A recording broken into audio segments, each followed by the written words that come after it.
done? I'm sorry, Maybe I'm done. that was my fault. I'm kind of new at this kind of stuff, so please forgive me. Carolyn, do you want to go first? Well, I'd like to say something in a second. Carolyn, yeah, I just, I'm going to change battery. I think I probably have more to say, but what I want to say at the moment was that we started with, you know, a space. We started holding a space, and the darling of the press, they were desperate for stories about us, and a tremendous amount of time and energy focused on mutual aid. And that all vanished. And so for me, part of the accomplishment is, despite, when I say vanished, we all know why. Despite that, and all the demoralization and issues that have come out of that, we have hung on to do a lot of interesting projects. We have campaigns going. We've done, I went back over the website. I didn't get back past last March. Societies that live in democracies willing to die, because in these societies they face torture, they face government repression, disappearance, rape by the people that are supposed to protect them. We at least camp, but somehow that was also a universal language that they simply saw the word occupy, and they had somehow clued into that. I don't know if it, I don't think it was on TV, but it's something really interesting that there's still that recognition, which I feel is really falling down, away, you know, from the fall was much stronger. I'm Bobby. Joe? If I had something to say, I wouldn't say it here. Yeah, I've seen that too, that phenomenon of kids. When we were having a meeting in the summertime, we met in Boston Common. We sort of have to pick a corner of it. And it was really common that kids, they just thought it was so odd and strange and interesting and eccentric, all of our little mannerisms and our words. And I just think that definitely is something we can use and tap into. And on the business of, at that time there was a suggestion from another occupier who's not here, who said, we could have a project in lieu of having a camp, which we don't have anymore. Yep. But you're welcome to take your risks. I take a lot of risks. So, if everybody's okay with this, I'm going to get us started. So, Do we have proposals tonight? The idea is not to have proposals, although we're going to, unless we can pass them by consent, because we're setting aside the day to talk about what OD has accomplished since the camp. How about an agenda for what we're doing on this about? That's I mean, the agenda. like I think there's a strategic assembly. We can talk about what we are doing, what we're going to do. But the assembly, I mean, the assembly is for business of proposals. I'm That's sorry, what was we created. actually, well, Why are you changing it? we decided at the last meeting that we Okay, would so devote the I would meeting. like to, in the next meeting, whatever it is, Yeah. I would like to propose a general assembly to be specifically for, No, there's one other thing you could do, if you want, which is, we're gonna see if we can pass a couple of things by consent without discussion. Because if we can do that, we're gonna pass those. Because some of these discussion, we're committed to postponing it for the next meeting. Is that square with what we all agreed? I also would like to propose that the next meeting, the general assembly is the 17th. The 17th at the 4 o'clock, Oh, right? excellent. No, that's fundraising. General assembly is the 17th at Sunday at 4 o'clock. That's what one of, okay. Can everybody focus on the same thing for 1 minute, please? Sorry.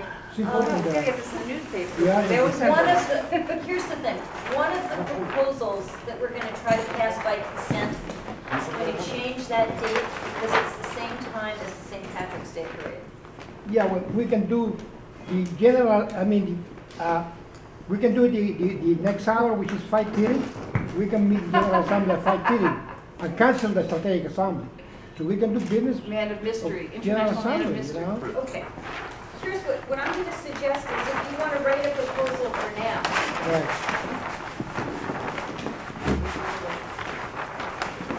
here's where we stand, folks. We've got two proposals that the proposers are hoping will pass without discussion in the consent bucket. we're gonna go around and introduce ourselves. Just write your proposal now, and if it's passed by everybody, then without discussion, then it'll be passed today. If you think it's gonna need discussion, we should save it for next time. All right. Okay? So, okay, all right. All right, okay. It's right in here. This is the proposal. It's right there. Right?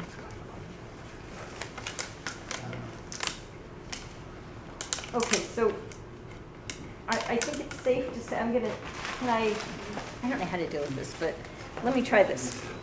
Just put it up. If it doesn't go through, it doesn't go through. End of question. Okay, so Okay, second. if I get everybody's attention, I'm hoping we can have a rotating facilitation for this. I'm not trying to seize the facilitation, because I'd actually like to talk in the meeting, right? So I'm hoping we can have a couple people who would take turns facilitating, so we could all have a chance to talk. But if nobody minds if I get us started. I happen to know that there are a couple of proposals, but that we now have 3 proposals plus an official agenda for tonight. Thank you.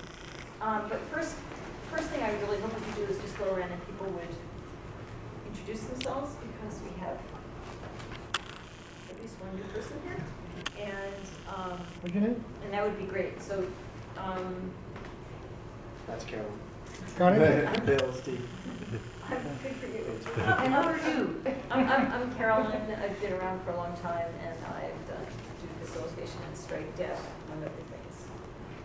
My name is Raj Sampath. I moved down here from California to take a job at Brandeis. as an assistant Bad professor. move, look at the weather. I know.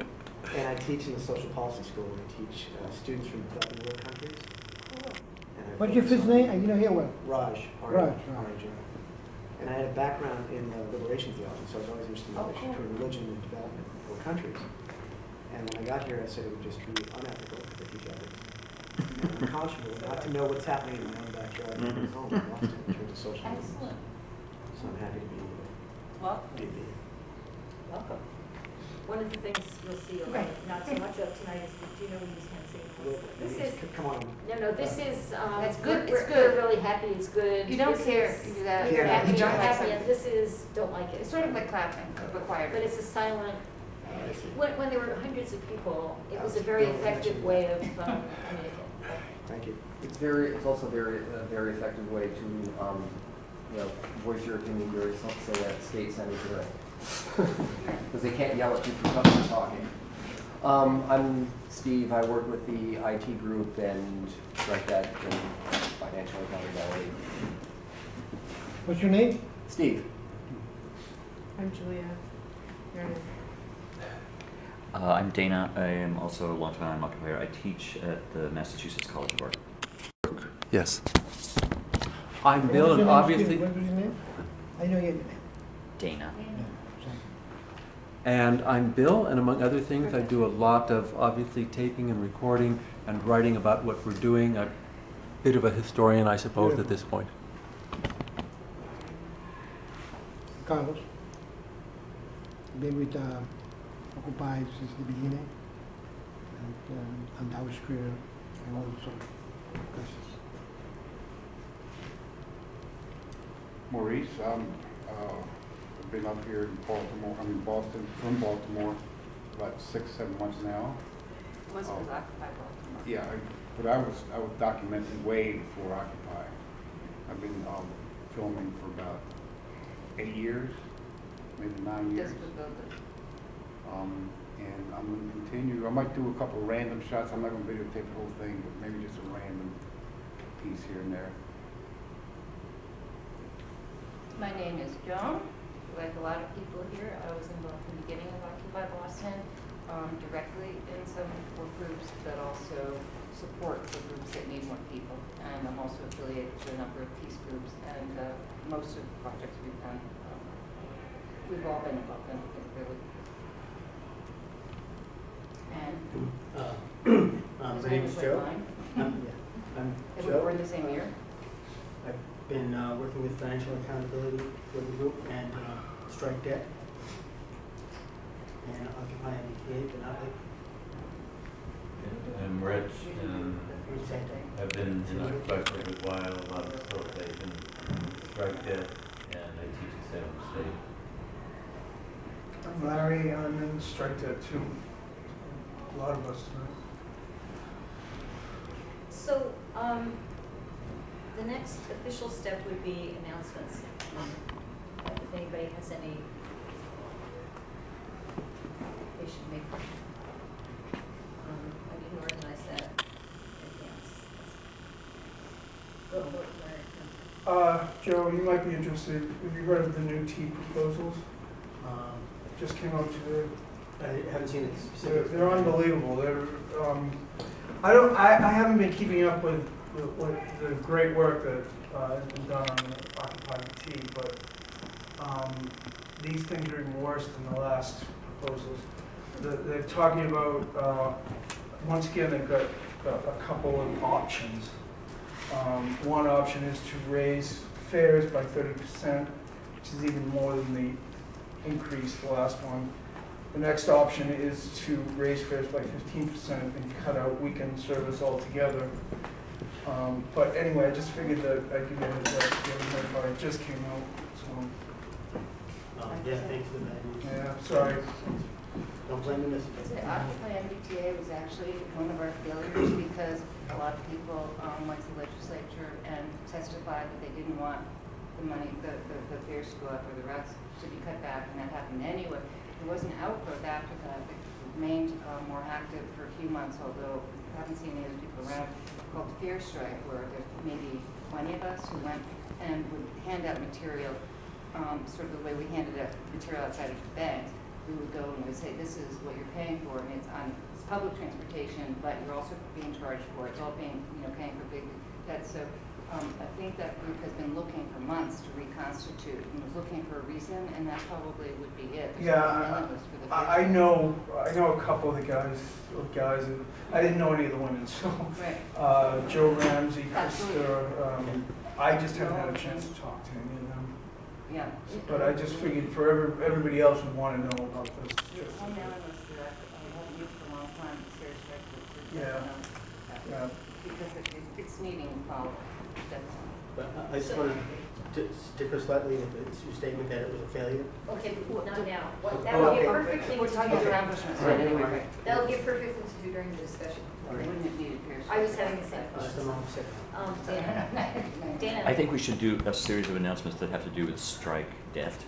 So for Raj, I guess there's a group called strikedebt.org. I don't know if you've read their website, but it was a spin-off from Occupy Wall Street, and they've been focusing specifically on debt. So all roads of evil go to the 1%, and you could start by looking at banks and bailouts, or you could start by looking at debt or whatever. And so this particular project is sort of focusing on that. Their first project involved medical debt, and we're wanting to do an organizing thing in Boston that has to do with student loan debt. This is the manual for Wall Street. So in terms of the event that we are planning, that's a sort of kickoff event to get people to work on organizing around student loan debt. There's an event on Saturday, April 6th. So I noticed that there's a Facebook event that someone's already posted for that listed erroneously as starting at 1 o'clock and going until 1:05. I don't know if you thought they were helping us out by starting a Facebook event and listing it at the wrong time, but there's that. Short. The next, Very small commitment. it might be linked to the Middle East. I think maybe somebody generates, whenever there's events, somebody makes a Facebook event. But the next organizing meeting, getting ready for that thing, which is going to have music and tabling and other kinds of stuff, people testifying about the nature of debt and its effect on their lives. The next organizing meeting for that is next Monday, which I think is at 7 o'clock. Is it 7? I thought it was 7:30. Oh, okay. Maybe it's 7:30 here? Yeah, just because I was early the last time. Well, stay tuned. I mean, if someone's interested in doing this, they should get on the list and we'll keep up. I'm not sure. I think it's 7:30 here. Yeah, it can't be here because it's already taken. Oh, then maybe City Place? 7 o'clock at City Place? I don't know. Someone should start a thread. And then this coming Wednesday, there's going to be an event about strike debt that's happening at Salem State College. That's happening through Rich's curriculum there, and I'm not going to be able to make. but I made some T-shirts last night with Noah McKenna, who has a screen printing Excellent. thing. Oh, let's see. Awesome. Cool. Oh, nice. Oh, yeah. It's great Can I get a design. nice shot of that? Yeah, this one's maybe cleaner. And it's beautiful. Accomplishments, T-shirts, buttons, So banners. we have, Great logo. we only made Shields. a limited number. We did about 10 of these. Great, thanks. Terrific. Super duper. And Ian made, who's not here, made a dandy leaflet for the 6th. We might want to refine it before we do the final numbers. I think that needs to be For tomorrow. Are there other announcements about Strike Dead, or is that there's another planning meeting on Monday? There's Rich's thing on Wednesday, and then the thing we're gearing up towards for the first Saturday in April 6th. You guys strike it? Yeah. Go. You had that Professor George, I can't remember. Expenses. I videotaped it. I've got 4 clips on YouTube of Maurice 11. Carol and Rich have seen it, but other people wouldn't know if you just Google YouTube and Maurice then his entire presentation, which was really extensive, anyone who wasn't here, it's available that way just by those 2. He talked for an hour and 40 minutes. But what I try to do, Interrupted. Yeah. I tried to cut out the audience participation, so I just cut in on him. The audience I get from my own tracking and getting some ideas. But if you go to Maurice 11, Maurice 11 on YouTube, you can find it. Very quickly, just to add, I don't know if Dana mentioned it, but this, Raj, if you didn't mention it, this particular event is about student debt. Right. So I don't know if you. It's Student loan debt. Not everyone are students. Right. It's an interesting reverberation because when I look at Because of the Boston. global debt situation, the equivalent debt that rich countries put on poor countries, the whole debt forgiveness movement, that is some resonation here at the local level since 2008. I think we're getting to the fact that something's amiss with regard to the accumulation of debt. So I'd be curious to see what the linkages are in if the local occupy. Do you want to be added to the mailing list to just hear announcements about it? Sure, I think I did sign up. Thanks. Right, I would do that. I wanted to add one thing. In addition to, when George Fences was here and talked, he said that he was going to be trying to take the lead in organizing a regional meeting of people doing Strike Dead, New York, Baltimore, a whole range of places. And I think that would be incredible for us in terms of opportunities to sort of advance our thinking and develop shared strategies and stuff. So I told him I would do what I could to support him from this end, along with anybody else who would like to be doing that. So I'm hoping they'll happen soon. Any other announcements? Rich? Not saying it has to pass, I'm passing a T-shirt. If people want to throw in $1 or 2. Bill has that. You want to use your head or the T-shirt, creativity being one of the. Oh, I like creativity. Okay. Let's use the T-shirt. Okay. The reason the hat's being passed is that it's part of our routine because we pay a small amount of space to use. Any more announcements? Steve? Financial accountability. Last night, Joe, myself, Kendra, and Dave Newton met with the folks from United for a Fair Economy. So this is regarding the fiscal sponsorship arrangement. Those talks got started several months ago and sort of died off, and we're making an effort to get them going again so we can hopefully bring that project to completion. Any more announcements? Okay. So here's where the proposals stand for the moment. There are 3 proposals that are here, and I would ask each proposer just to summarize it. We have a couple of different proposal processes. Some proposals that are, okay, there we go. Just so everybody's on the same page about this, if proposals after some clarifying questions don't require any discussion or further discussion, and nobody asks for them to have further discussion, they're passed by consent. We call it a consent bucket, and that's the end. If a proposal requires further discussion, we have 2 long elaborate proposal processes. But what we said about tonight is that we would just look at proposals that might require consent and save other proposals for the next year. Okay. So there are 3 proposals here. I'm going to let the people actually present them themselves. They're just, if you would just state it quickly, so that's Steve's and Bill's, umbrellas. So if you could go in that order. So if Steve would just say what his proposal is, and we'd see if there are any clarifying questions or points of information. All right, so our next scheduled GA would be St. Patrick's Day, March 17th. So I propose that we reschedule that GA so that people are free to march with Veterans for Peace. Did you have a date? No, I didn't. How about Tuesday the 19th? Can I make a counter proposal on that? On your proposal? All right, listen, we have postponed the meetings, General Assembly meetings, from every week to every 2 weeks. So we're going to change the schedule. I suggest that the next meeting will be next Sunday, this coming Sunday. This way, we don't have delaying and delaying. I've been here several times in which the doors were closed. The guy that was supposed to open the door did not show up because it was in New York or whatever. We've been postponing these meetings, right? Meetings From every the scale, Sunday and no one from shows 1 week up. weekly to 2 weeks, sometime a month. But I would like to say, if we're going to reschedule a proposal, we should reschedule no more than 19th. Too much, too long. We have emergency things to be taken care of, and we should do it next Sunday because we have Sundays free. Carlos, when was the last time you were locked out? Because there was a problem one time several months ago, and I haven't heard of any such problem Well, I since. was here, and I have You wasn't- the guy from Arlington occupied. So what's happening? I said more recently, because We were here and the door was closed twice. No? Okay.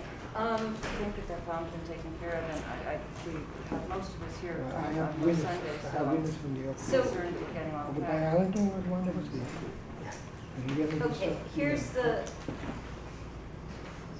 we're in a bit of a bind about this because the meeting is going to have to stay at the time it stays at unless we can quickly consolidate on a time. So the question is, I'm just trying to find the times. Okay. Larry, could you move over so this person can join the circle? Oh yeah, please just come here. Oh, you need now. Okay.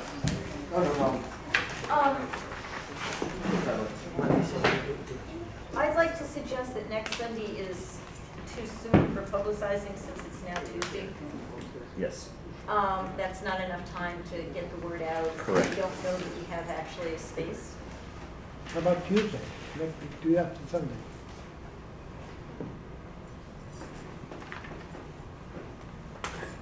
I think my own preference would be to go to the following Sunday, but I'm not gonna, the 24th. As I originally told you that we can cancel the strategic meeting after the General Assembly. And we do the General Assembly at 5:30, which is, and we have plenty of time to come from, Okay, well, that wouldn't have been true last year. That's Huh? all I can tell. too late. Okay, well, last year it went The much strategic longer. assembly said Last year- 5:30. Last year, the parade went much longer than that, just for held up by Yeah, 4 we hours. didn't start March until 3 and didn't finish March until about Even 5:30 later, the or police 6 held o'clock. about Later, 4 and then hours. getting back. It's not predictable, you don't have control, but this year they're not going to make us wait until we follow the street sweepers. Last year, the strategy seemed to be, as in previous years, let's wait until everyone has cleared the streets until we let the peace part of the parade march. So it was quite late, but that wasn't within anyone's control. Well, I think the 19th is okay, like you said. If that's impossible. So the following It's a Tuesday, the city- 19th, it's a is city good. We're gonna parade, do so it we next can't week. tell We them. don't know that we have space. That's We can meet somewhere. the issue. Is everybody okay with the 19th? So we're not really voting, we're just saying, does anyone think that we have to take it out of the consent bucket if we have the meeting on the 19th instead? 7 o'clock on the 19th, the GA. Okay, so we got Right. one proposal done. So, the second proposal is Bill. So, You don't do this too well, I would like to propose that the cots that we have in storage should be donated to the Harvard Homeless Shelter. I have talked to Bobby, who has spent time in the Harvard Homeless Shelter, and she knows that they need them. I believe we have approximately 12 cots, which I do not think have ever been used.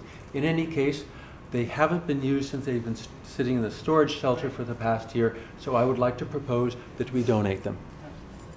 Yeah. As actually a friend of Bobby's, I'm curious, did she mention them specifically as being a good recipient for them? Yes. Okay. So I was going to suggest that maybe find somebody that would be willing to make them as women's beds, because there's a severe shortage of women's beds in Cambridge, and that's something Bobby could also attest to. I'm guessing that's why she picked Deb. Can I ask folks for, if I can hear as good as I used to? So speak louder. I was essentially asking for more information about the costs and the process, why they were doing this. This idea came from Bobby, that was the clarification, Yeah. right? So Yeah, it came I from thought Bobby, you so guys is there anyone who wants to take it out of the consent bucket, or can we just consider it passed?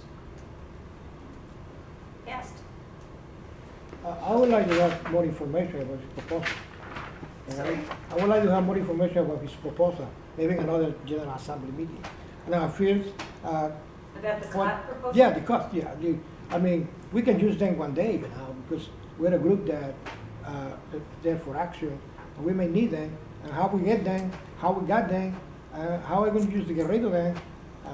I don't agree with the idea that we should give it away. But if they're in storage, they should be in storage for.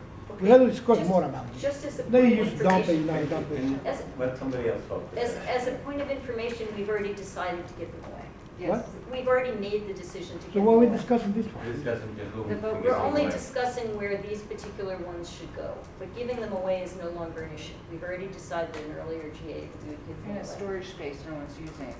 This has been going on for Well, weeks. I We think propose that you make put it all this in the away. website so we can know what's going on, Because when I go on the It is website, it's on the I don't website. know, there is no transparency of what the money is going, where the money is. They was using appendix and addendum that you're giving all this big money, and there is no transparency. It's I all- know. Please go on the website. Okay, There's okay. little information. We would like to have the whole information. Since Because they we know came where the out of money is storage going, space, how it's being we've been spent. doing this meeting after meeting since the storage space changed. I mean, on Sunday, there were decisions made about what to, do with the tent and so forth. So at meetings, it's been discussed over and over again. It's all in the It's not, minutes. there's, and this And is the all minutes being- are, it's the in the notes are minutes for kept. the meetings we've had, and the minutes are on the It's on the website. So it's in the website. minutes about the cuts. Yes. Because I haven't Everything coming, is- it's so damn cold outside. I stay in my house, it's 120 degrees in my apartment. I don't go out in these cold nights. Well, Okay. then, getting you better. check the website when you're. Actually, we're coming to your proposal. So should I do the other one? Well, let's see, what, Two? do you have So- another one? You had two?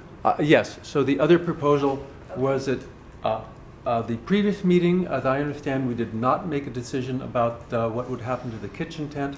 And so the other proposal is to authorize the kitchen tent to be stored by one of our members by the name of John Ford, who has worked with it before, and arrange for it to get to places where it can be used by other groups. I want that to come out of the consent bucket. Okay? Done. So That was means easy. we'll postpone it, right? Done. Because I still would like to sell it. Okay, we don't have to say why. Okay, sorry. Fair enough. Maurice? I propose that we have a moment of silence for Hugo Chavez, who died today. Who? Hugo Chavez. The president of Oh, Venezuela, okay. who Did he got pass suffered away? from cancer for quite a long Yeah, time. he died and at he died rather 4:25 suddenly. today. He don't like the free oil, the Actually, Boston. young to die. Hmm? That's why I like He it. was. So can we have a moment of silence? Yeah, okay.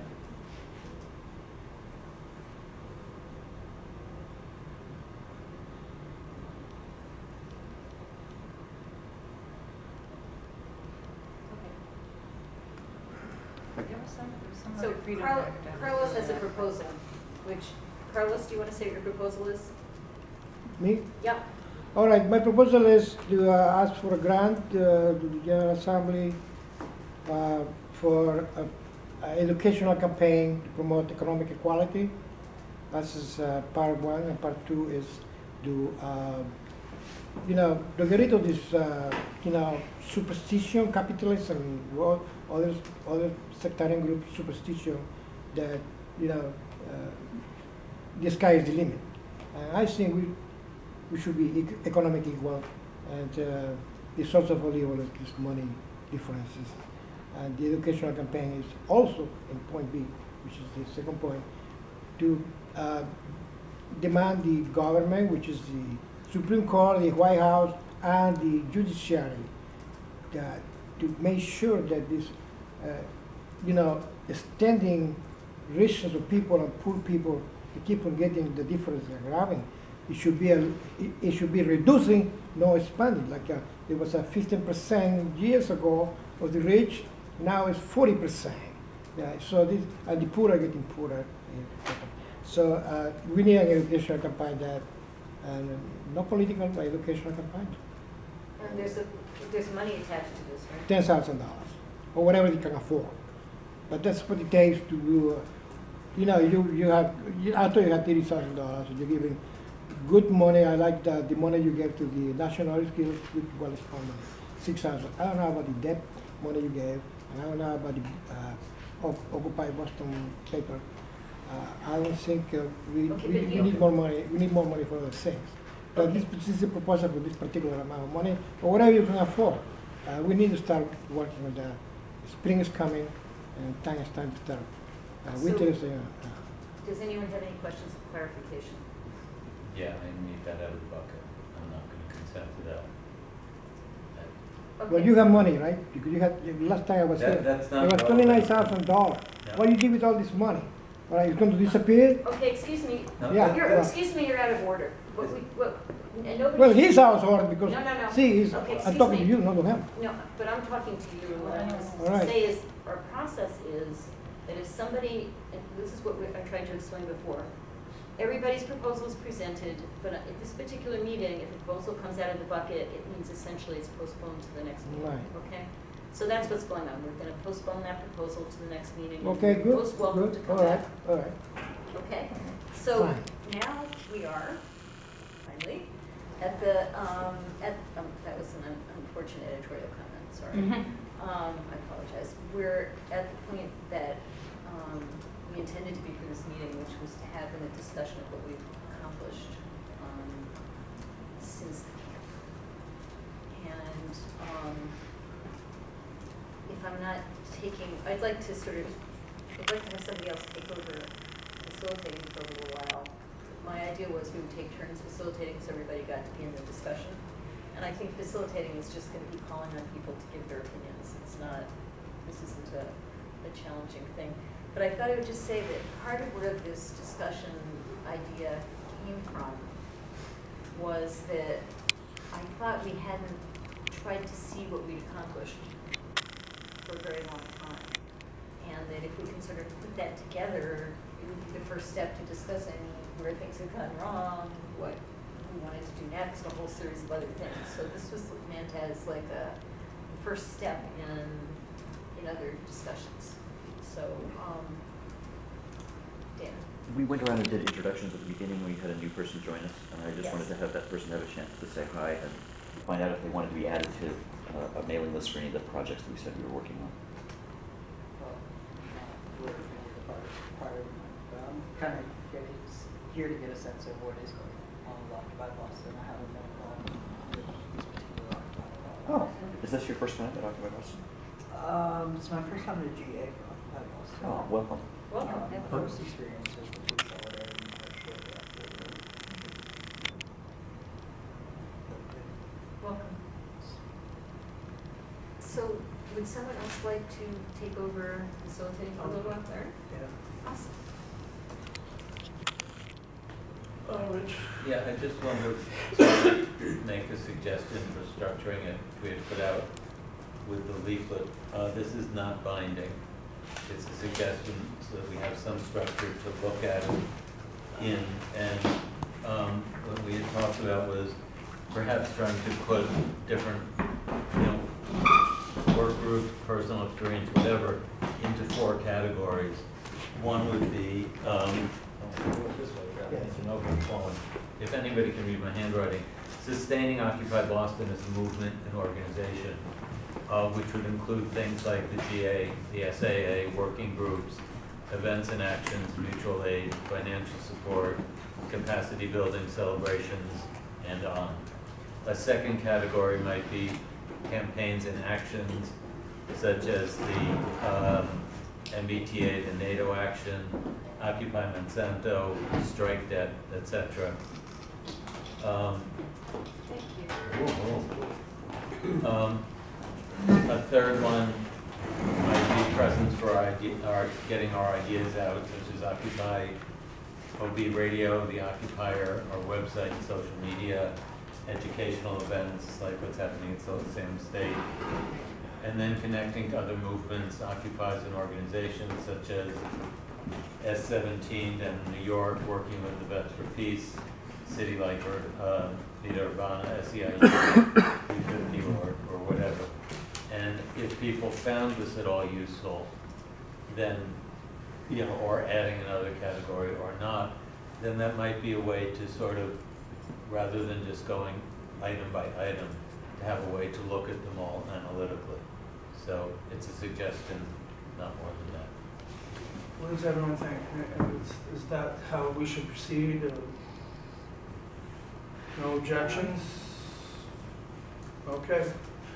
Good idea, Rich. Let's try that. Okay, so let's go with number one then. Okay. Sustaining OB as a movement/organization. Anybody want to start? Well, if no one minds, I wouldn't mind beginning. Because I've been thinking about this a lot, and I mean, when we think back to our visibility at the camp, and of course that was taken away from us by the law, and you know, but when we compare what we've got now to what we had back then, it's hard to avoid the conclusion that we're just another fringe element in the political on the political scene, at least amongst most people in this country. I mean, to me, I just wonder how we can revive that unique kind of excitement that we created. Most of us were amazed by back in those days, because we really need to do something.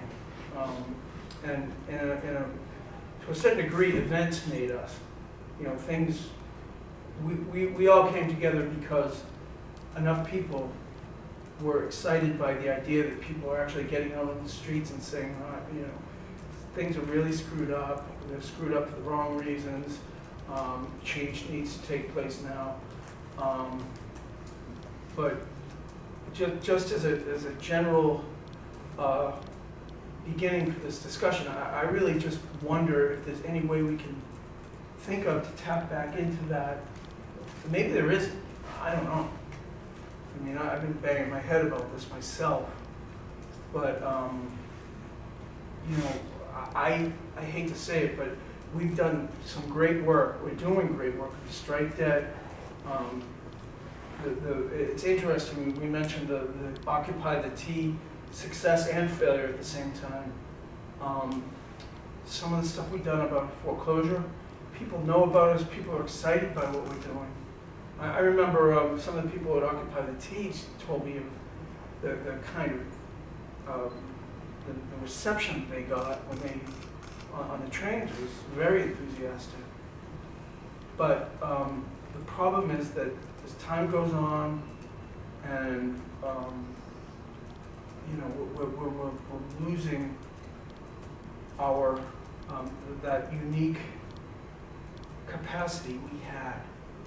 Please, Dan. Go ahead. So the genesis of the movement, in my view, happened after the Wall Street bailout, which was a demonstration, a very public example of how uncontrolled greed could actually break the financial system. It could be stretched to fill the coffers of the already wealthy so far that it could actually break the system. And on the verge of breaking it required like trillions of dollars to sort of restore it, all of which went to the very people who wrecked the system because of their greed, none of which went to the people who lost their pensions, their homes, etc. So that spawned a movement. But it's not clear what the movement was about. So for some people, it was about anti-capitalism. Mm-hmm. For some people, it was about, well, it was about many different things. But to me, the salient thing that it was about was an acknowledgement that the supposed political spectrum that went from left to right, that was supposed to be represented by two parties that were Democrat and Republican, was not a sufficient spectrum to talk about how we were going to heal that system, because the Democrats and Republicans colluded in that machination.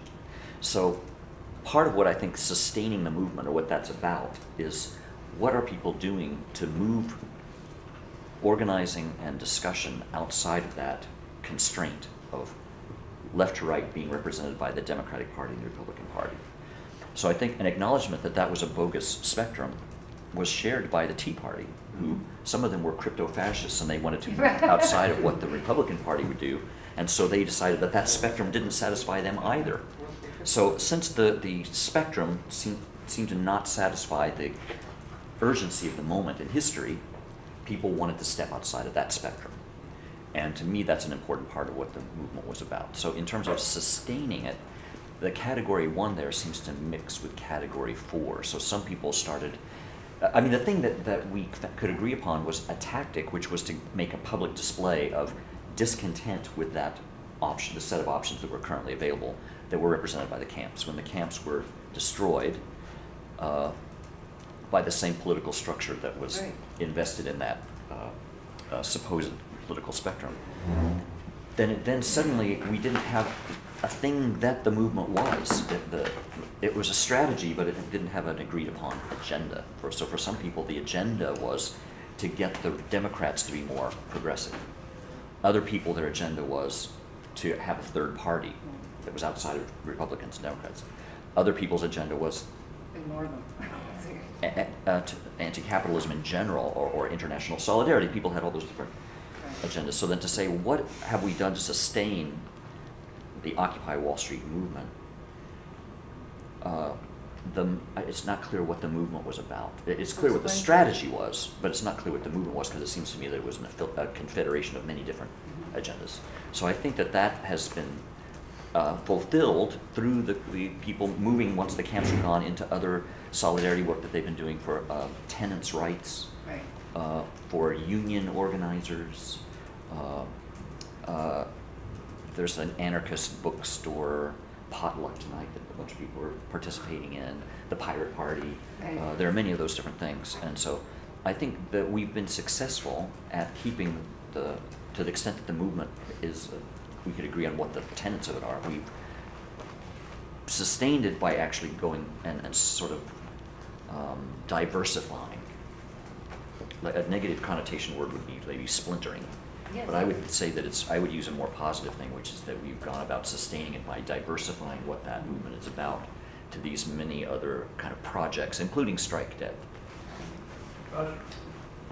Darren, your ideas stimulated so many thoughts.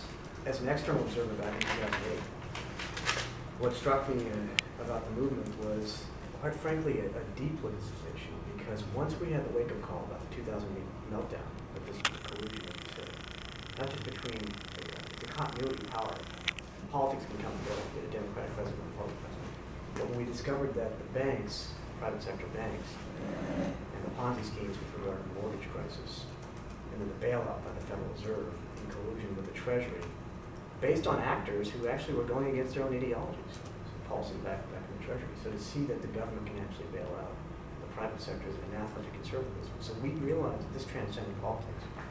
That was my initial reaction about the movement, was that I think whether across generations, young people or those who had previous experiences with social movements, realized that we're reaching a point of unsustainability in terms of trust and belief in the institutions of democracy.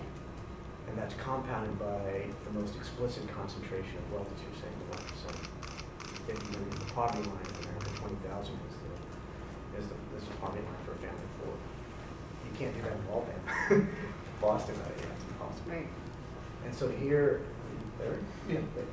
Larry's kind of genuine sense of a few years out, what does the movement stand for? Again, I can speak from the international perspective that post-Millennium Development Goals, 2015, if we haven't solved any of those, really, based on the relationship of multilateral institutions, global multinational corporations, the significant powers of the West, industrialized nations, plus Japan still hold over emerging global South, non-West power bloc. A little louder. That for development, new topics are going to arise beyond poverty. Of course, climate change, but climate refugees, migrants that are going to be displaced based on these activities. And we don't have instruments in place, rights instruments, international law or rights instruments to account for these new vulnerable populations. So I'm just trying to draw a parallel here between what we're trying to imagine internationally. What are we thinking of in our own domestic context with regard to Bill's brilliant piece in your autographic book about the most horrific social inequities that this country's ever faced. So when we think creatively, we have to think about beyond the debt, what are the key issues that we can anticipate becoming the hot buttons for people to get emotionally invested in? I just don't know. Joe, you're next. A couple of things. I think what was initially apparent that made this a movement, not an organization per se, was the blatancy of the economic equality and the inequality and the role of government and the private sector and all of that. I do take the splintering rather than the spreading out, because I think that's where we were beforehand. But what I find interesting are 4 points that are linked to this in terms of continuity. One is that today, for example, I don't know that we could do anything about it, but it just happened again. The stock market hit its all-time record high, and unemployment is still 8%, which is saying, guess who's recovered and guess who hasn't. There are two very different worlds here, and that's not going to change, and that's just going blasé blah. On the other hand, in the Globe today, there was a story about Occupy going to the SEC, to enforce some of those regulations, which is a particular part of Occupy, because a lot of our Occupy would not have wanted to do anything with the courts. Right. But there's another offshoot that somehow got publicity from New York through here. And just as very separate, bizarre linkages on getting the ideas out as successes. I was in Hong Kong last week, and my friend told me that what they are planning to do in response, what they've told the government there is if they're not responsive to certain demands they have both about economic and political freedom, they're going to occupy their city hall. And that was a very explicit thing. And that's sort of a spreading of ideas. And today I had lunch with two people from mainland China who said that, they had been very interested and there was considerable filtered coverage of it in China. And people were still interested but really confused about what it could have been, because it went through the filter of the Chinese government. But those are some other ways that our ideas have gotten out further than OB per se, but the movement in general. When they said Occupy City Hall, did they mean as a reference to the Occupy movement, the international one? That's what they meant. They were very specifically saying the threat was we will do an Occupy here, and the linkage was specific. Joe? When I think about the timeline in relation to the financial crisis, I remember that George Kafensis commented that it was actually, there was a real lag. And it seems like that the thing that triggered it in the middle of 2011 was something more specific like that. They enacted the Adbusters campaign saying, proposing some kind of a mass action. And I think the excitement that was generated at first had so much to do with people thinking that it somehow coincided with a new technology and new social media and all that Right. stuff. And that made an effective buzz. And just thinking about the example of China, like the fact that that's filtered out might make us even more exciting and mysterious, because we're able to pick up just little bits and pieces of what we're doing, and it looks great. It's filtered But here too. if you just look at the issue of OB itself, like in this city, it looks like, gee, what a shrinkage has happened. But a lot of the connections that have been built up in other cities are still around, and what impresses me always is that there are types of organizations that are so very loose, but they still sort of work, Inter-Occupy, and all of the different ways that occupiers have tried to coordinate. And it could be just that we never have to go beyond that.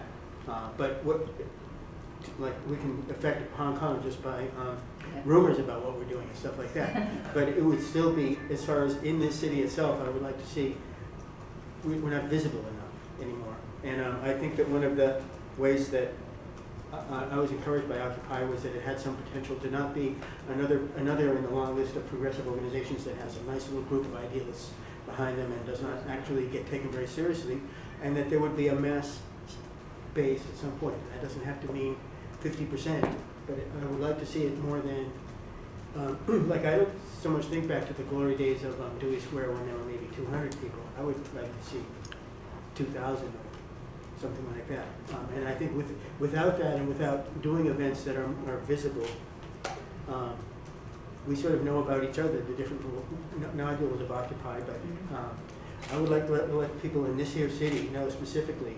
And like as far as the class issues in this city, this is Boston. It's an old Brahmin town where all the money comes from back in the China trade and the slave trade and all that. And it's a city where inequality is pretty nicely entrenched, and some way in a vivid way to bring into consciousness that issue in this city. And, I don't say that I know what it is, but yes. Oh, sorry, Joe, continue. You done? No. I'm sorry. Maybe I'm done. That was my fault. I'm kind of new with this kind of stuff, so please forgive me. Carolyn, do you want to go first? Well, I'd like to say something in a second, but yeah, I just, Or change batteries.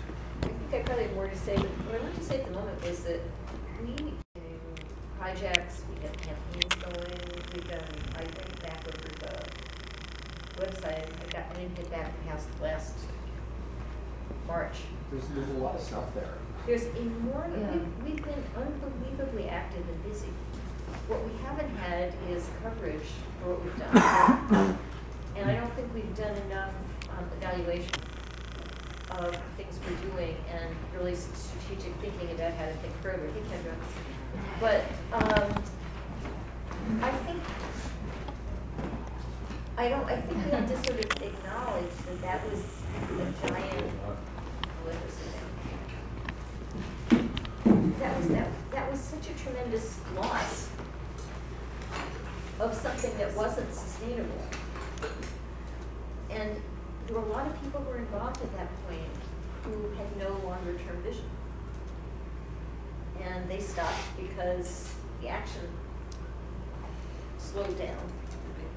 And I actually think we got to give ourselves some credit for hanging on and creating a lot of events, movements, activities, presence, all the things that are up there, connections to other groups. I think that we've done something important in doing that, which isn't to say this is where we want to end up.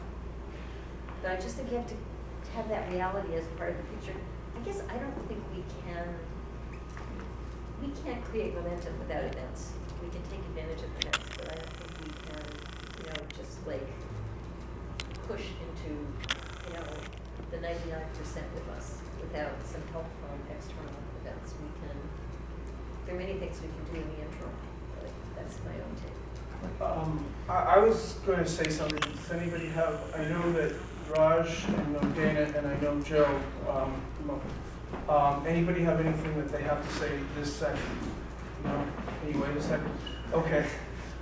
What I wanted to say was, the thing that really impressed me about the camp was the way throughout 2 months we could have these relatively huge marches almost on a daily basis that attracted, and a lot of this had to do with the media, the fact that they were actually, partially because they wanted to make fun of us, probably predominantly because they wanted to make fun of us, but people were really interested in what we were doing, people were starting to join us, and also I was in the info tent, and particularly during the month of November, after a couple of weeks of this, people, I never would have thought, and that it was unimaginable to me that they'd have any interest in us.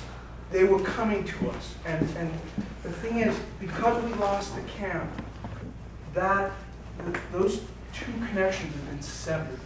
We don't have the possibility to generate these big marches spontaneously, and we don't have the connection, partially because we lost the first, we don't have the connection with the passerby, with just the average person.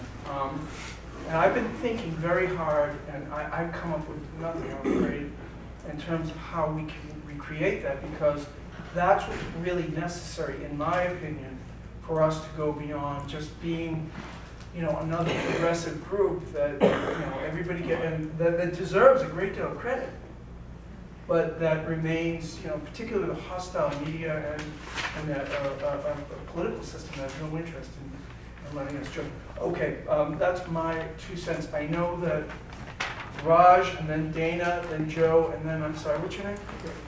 What? Derek. Derek, okay. Raj. Me too. Oh, you guys. Carlos.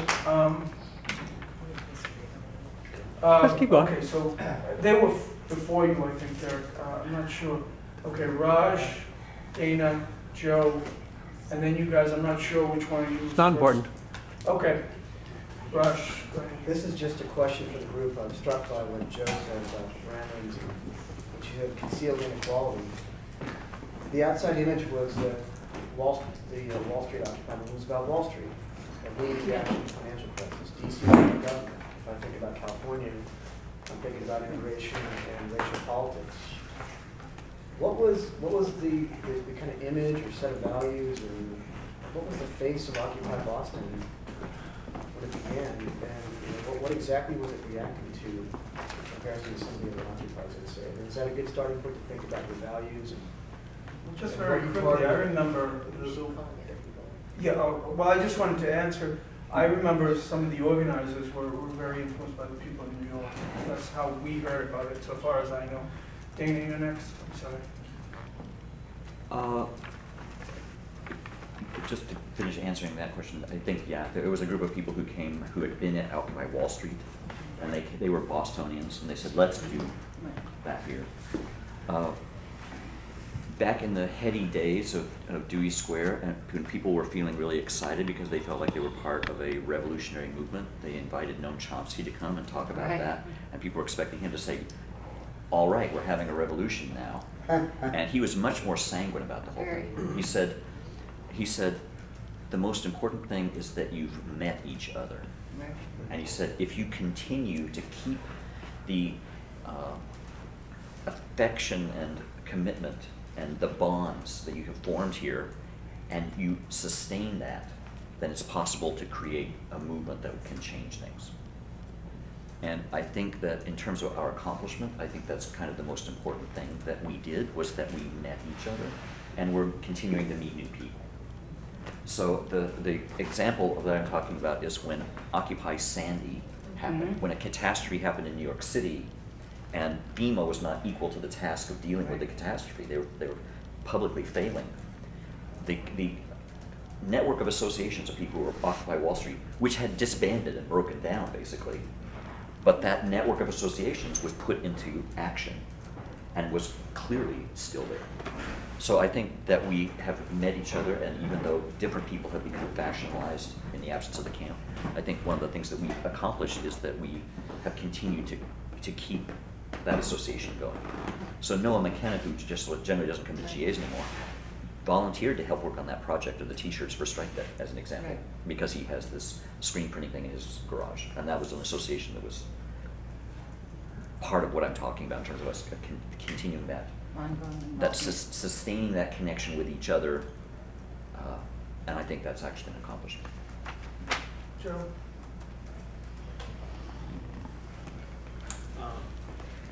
Well, I think there's another aspect to this question of sustaining OB itself in the city, and that's that we have made a transition since about the beginning of last year, in the middle of last year, towards this new size. We've resized ourselves, and there used to be a lot of arguments about money, and now we have very, very little left. But we're managing to sort of keep having meetings and find places to meet, and it hasn't.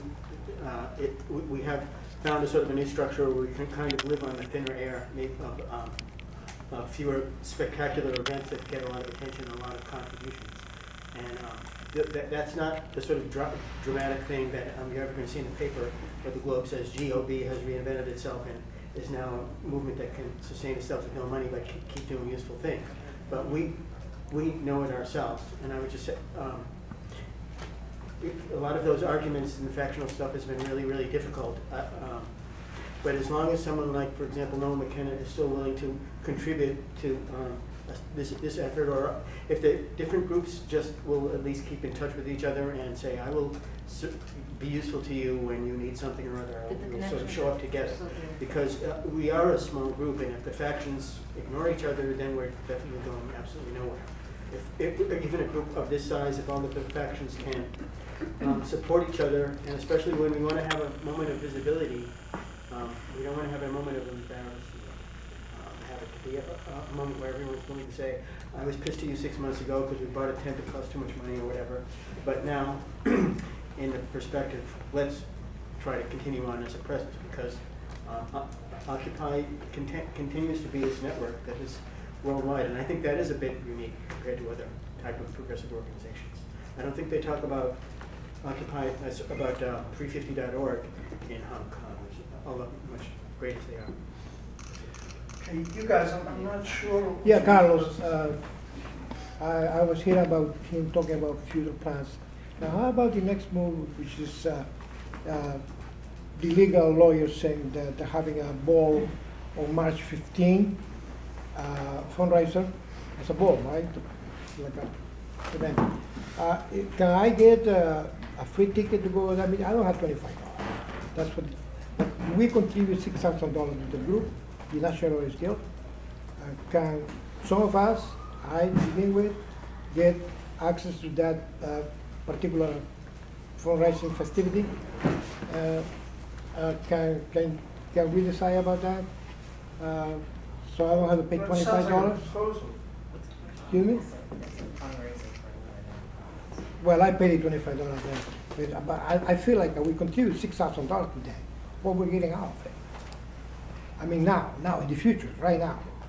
Right. We need to keep the communication.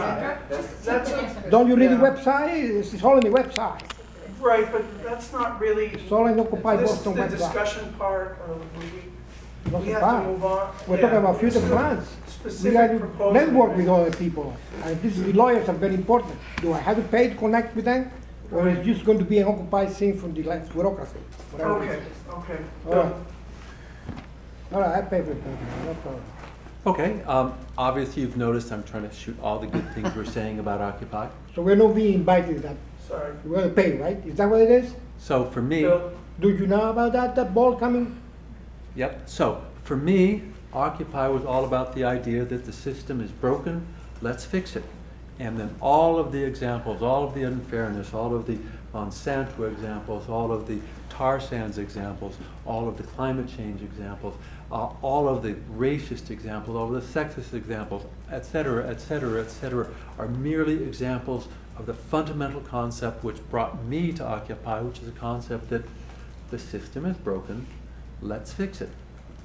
Personally, with regards to this, I was a computer scientist doing computational genetics 2 years ago, and now I'm out running around in the streets screaming my head off.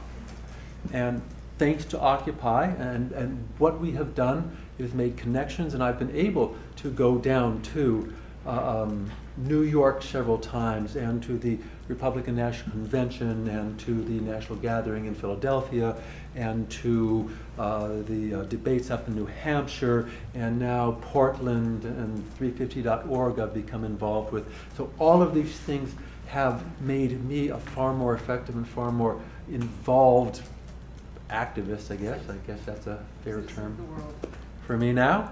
And so it is personally, a huge, wonderful thing that Occupy happened, because here is one person, me, who is doing a whole bunch, and I never did anything before. Currently, my personal choice of the example of how the system is unfair, how we're being cheated by the 1%, is taxes. I've been working on taxes for a while. I've sort of developed a little system which is build your own tax system. What would the tax system look like if you could set the percentage rate? And I will be going out and talking about this system to lots of people who aren't us. And that's been one of my big things, talking to people who aren't us. So I'll be going down to... Goodbye, Carlos. Take care. Okay. You betcha. Anyway, so, I'm in Toastmasters. I get to visit any clubs I want to. I get to talk about anything I want to. So I'm going to. I'm going to be able to talk to about 1,000 people who are generally Republicans and conservatives and don't see the world the way we do. But, I went to the Greater Boston Tea Party meetings. I was at their rally, et cetera, and time again, everybody I talk to agrees with the fundamental values.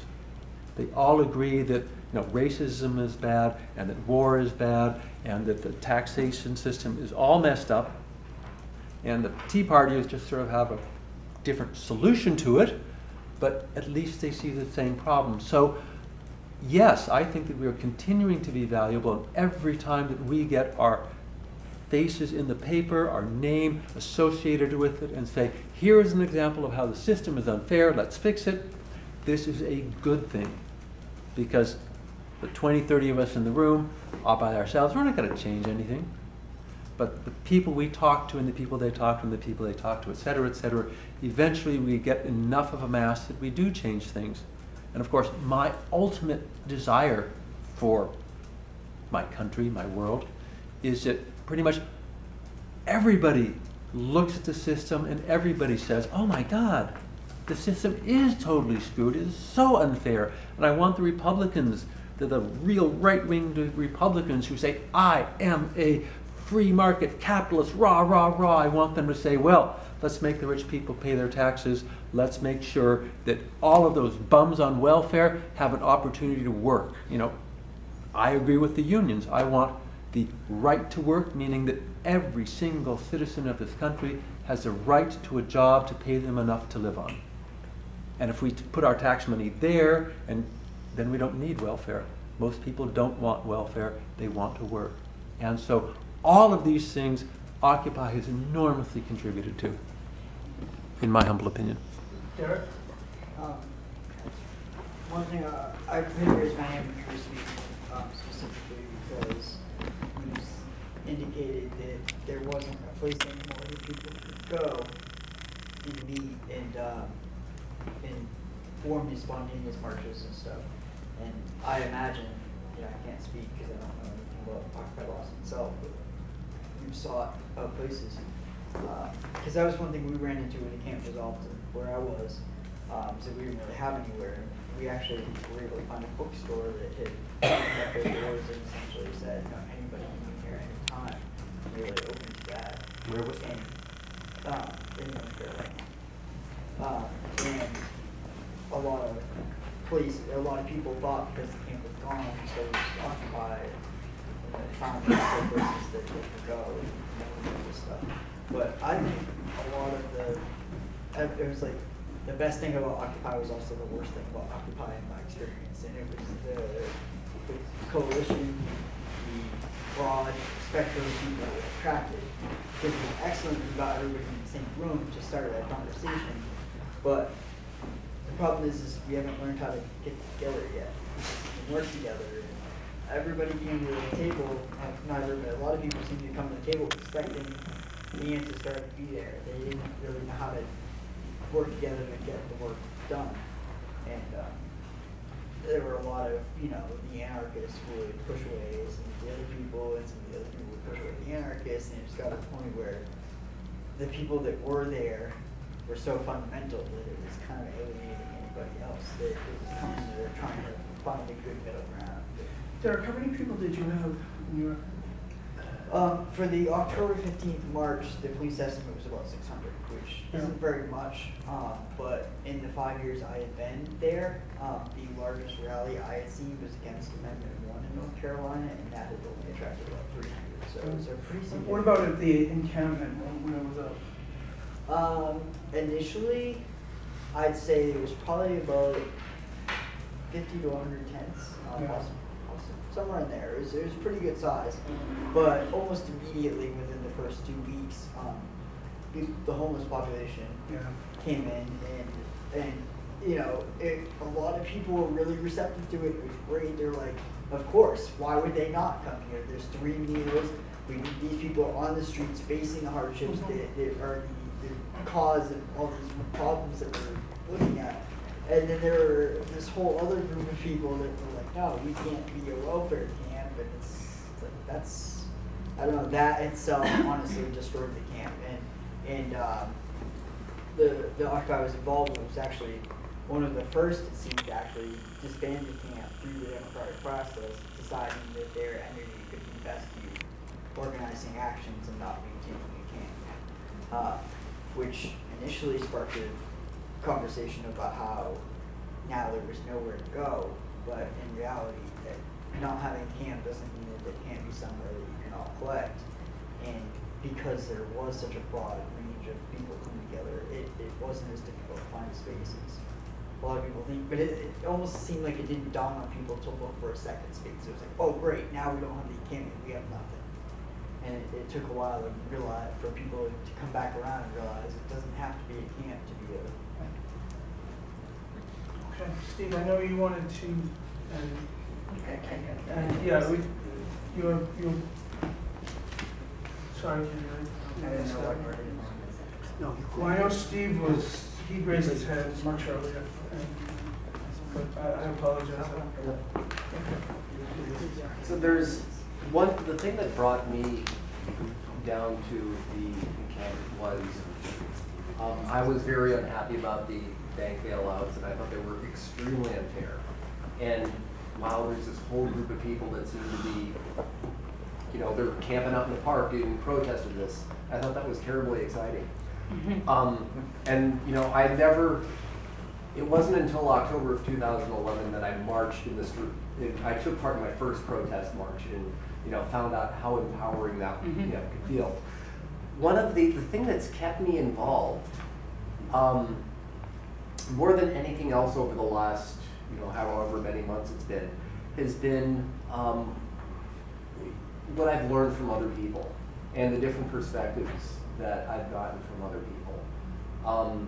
I've read some books about different movements, and the one organizing strategy that I think that I'm capable of actually pulling off is something Cesar Chavez used to do. I talk to someone, and then I talk to someone else, and then I talk to someone else, and it's like Bill was saying. You just keep talking to people who aren't us. But I guess for me, it's really been exposure to different ideas and different viewpoints. We've had our contentious moments, but they've also been, I think, some of the most educational. I got so much to say. I was just thrilled that Occupy happened. I felt so alone, and I've always been an activist, but I felt alone. I was like, what's wrong with people? It's like they go in like lamb to slaughter. What's wrong with people? How come they're not questioning authority if I have to choose? And when it's not happening, I was like, yes, I'm validated. bitching and fuming I've been doing. But I also wanted to throw in the thing about people that were homeless in the camps. I do know, we all know that the government, perhaps, that's pretty interesting, set us up by infiltrating us, by putting the element there, which caused so much grief. It's like 80% of our time was spent trying to fix the problems of the camp. The noise, constant noise. It was just like over noise from the buildings and the cars. And we couldn't think. We were overstimulated, I think. But I do feel, as far as in one breath, the homeless population being there, it was challenging, but it taught us. It taught us a lot. It taught us that there's an underbelly of society that's even like layers and layers and layers of society. A lot of these kids, I'm sorry if I come off saying this wrong, if I do, but a lot of these college kids, myself, my family, never knew. Who knew that this existed? Who knew how this happened? I think it taught a lot of people. Because we was like, beat Darryl ass, and so we was like trying to change. Oh, please don't do that. Nope, I'm taking off of you. Yeah. I mean, one breath we're trying to change the banking system and injustices and shit. But we got smack dab in our face, injustice all over the place. And it brought us together, even more. Occupy the Hood. I mean, there were so many existing, let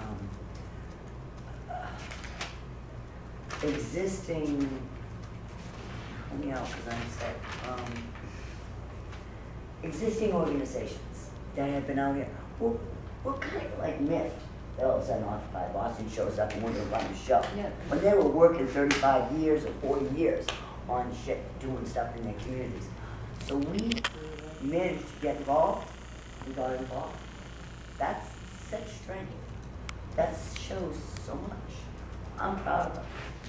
We got a lot of shit done. And we ain't done. That's it. And I'm sorry if I missed Striking.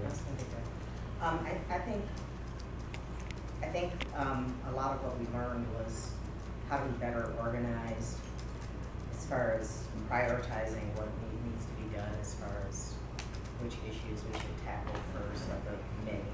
You know, I think we tried to take them too many at times, and that led to a lot of chaotic building that we're going through. I think the other thing that we continue to work with, but we learned to handle a little better, is conflict resolution within these groups. And I think that handling conflict and being able to diffuse it, figure out whether or not it's worth engaging in the first place and so forth, has allowed us to, those of us who still, remain within this group and some others, it allows us to actually get things done.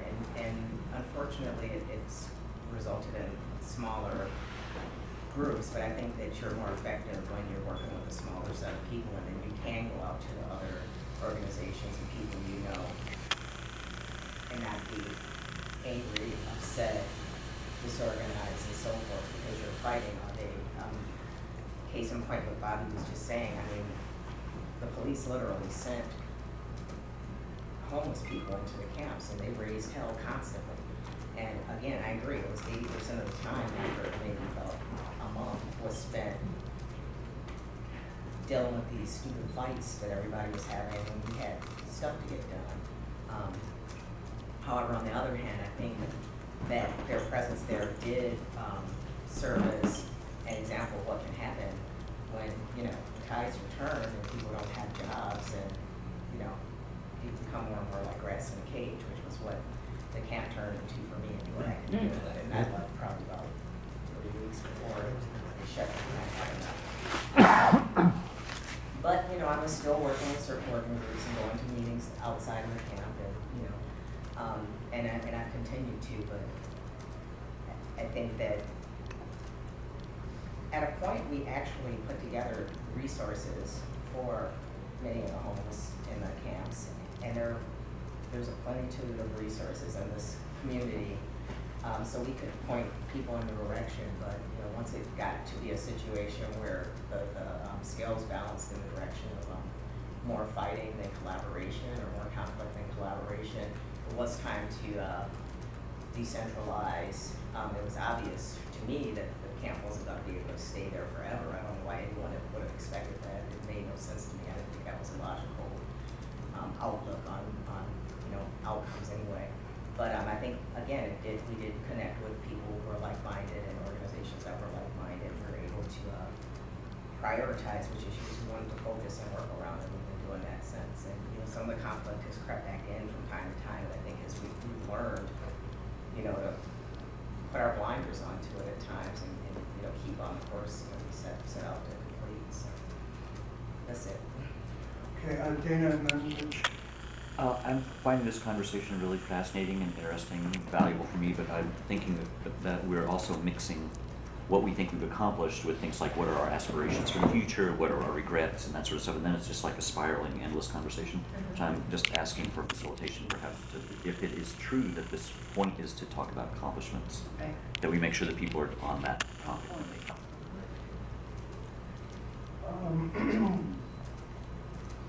Is Probably Dana good. right? Yes. Yes. People want to focus on, okay. Yeah, let's do campaign. Okay. But Rich, did you want to speak first? Well, that's, that was being brought up. Okay. Well, we had our 15 minutes of fame, and we accomplished a lot. We made people stand up and notice. If people get organized, what we can do. We made Homeland Security pay attention. It was a coordinated effort, and I think to squash us, but they really haven't gotten rid of us.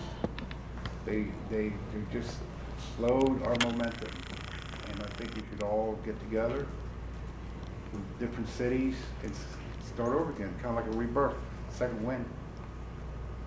Joe? No, I'm just twinkling, yes. My twinkling, I'm not twinkling. not raising your hand. Rich? I think accomplishments, as somebody said before, are a combination of organizing and chance or situations. I mean, we're trying to do something on student debt. So far, we have no publicity. There were 100,000 people in the street in Montreal Right. about student tuition. Partially, it's, you know, where you are, if you're there at the right time, and it helps, you know, if the government does it because it's so blatant, it hits so many people at the same time. When it's gradual, it's much harder to organize against. And I think that through that we have done a whole lot of specific things, both that help to sustain the organization, specific actions, get the ideas out and all that. But we're still trying to figure out what might be a way to sort of get another spark that can take things off, you know, that we can take around. And that's not totally within our control. I always remember what Noam Chomsky said when he spoke at the camp. He said it's a good thing they didn't ask me about setting up a camp, because I would have said, no, it's the worst idea I've ever heard. And he said I was totally wrong. You know, so, you know, the camp was the camp. And since then, we've done a lot of stuff, and a lot of people have lost the enthusiasm, both because of the duration, it's a really long haul, the fact that there was a very clear campaign, internal and external, to destroy the organization. And they're not bad at destroying. Yeah. That's what they do good. Yeah, they do it subtly, they do it with guns, but destroying is one of their best things. So I think that we have accomplished this medley of things, despite that, is fairly significant. But, okay, that's where I am without aspiration. I'd like to speak if nobody else. Okay. Well, this is what's interesting to me right now. I've been going on all evening about how concerned I am about the fact that in terms of time anyway, the great events of a year and a half ago are slipping away. But I agree fully with Rich and that we're not the creators of our own destiny. That we need to what makes our movement popular is events. And in a way, we have to wait for them, but we also have to try to anticipate. We need to anticipate them and be ready to come together when the next configuration allowing something like this happens. Now, that's kind of general stuff, but I will say that I think it's imperative for the organization to keep doing things like Strike Debt, keep doing things like the whole thing about foreclosures is becoming moot.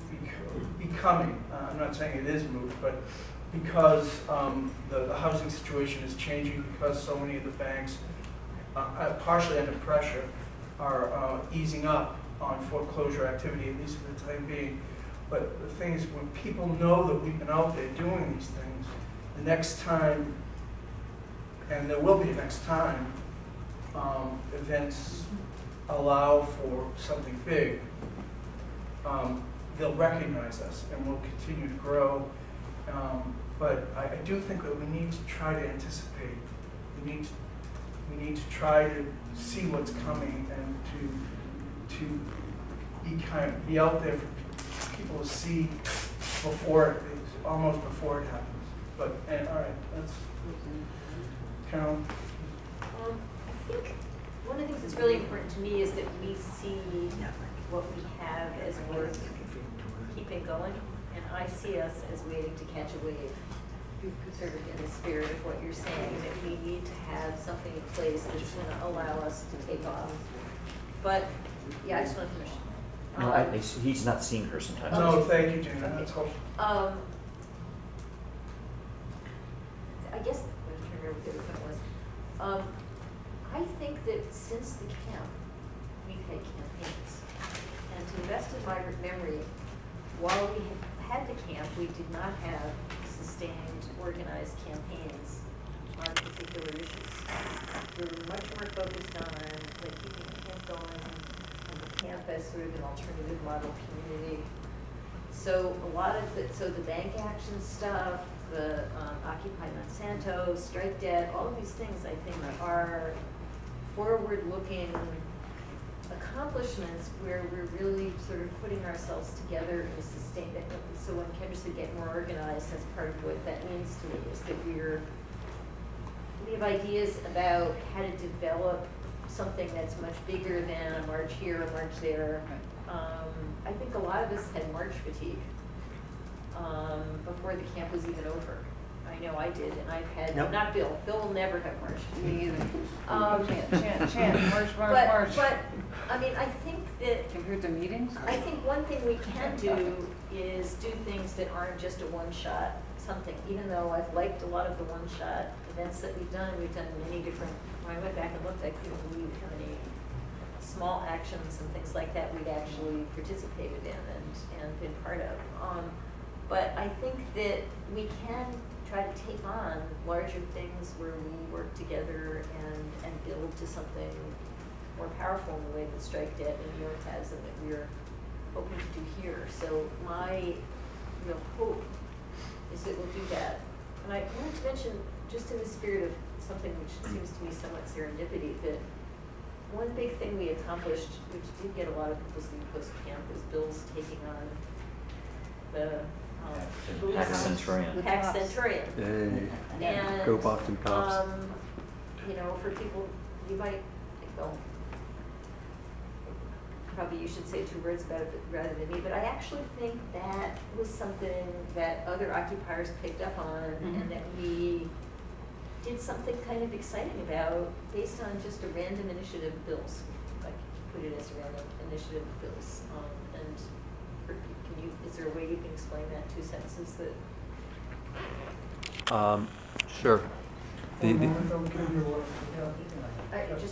I was just letting you finish my thought. That was the. So the very short version of this was that other people noticed that a letter had, articles had gone into the Boston Police Patrolmen's Association, the union for the Boston cops.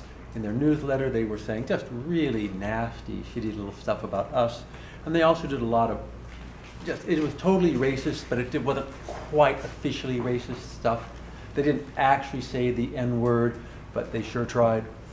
And I just, we had a meeting, and I simply said, well, if we're going to have an action against the cops, let's write a letter first. So I wrote a nice little note to the union newsletter editor, and he published that in a scathing reply. And that is basically all I did, and completely independently. Other people noticed that, picked up on it, talked to the sponsors and said, hey, look, sponsors, you are subsidizing, you're paying for advertisements in the union newsletter, and look at the horrible things they're saying. And of course, a bunch of the sponsors pulled out because of that. And it continues to some degree today. So it has gotten quite a bit of press, and of course the Boston Minority Police Patrolmen Union, the black and Hispanic cops. They got into it. We had some radio shows, NPR, et cetera, et cetera.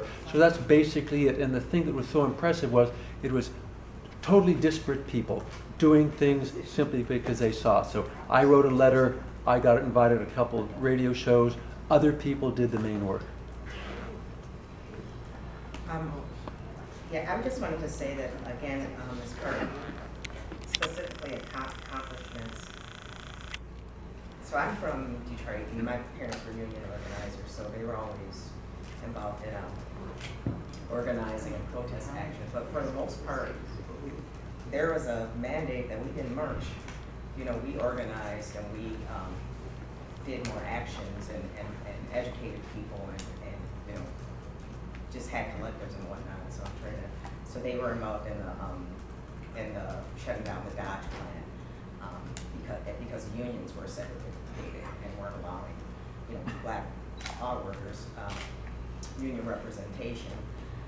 That being said, you know, when I think of Occupy Wall Street, I don't think of it as a starting point. It really was Tahrir Square, and that wasn't a starting point. There have been many protests going back, and it's a torch-carrying system in a sense. So when I see, for example, the situation in India right now, where women who would never come out in public and protest and fight and start saying, you know what, I'm carrying a gun now, I'm carrying a knife, you attack me, I'm going to start taking martial arts, whatever.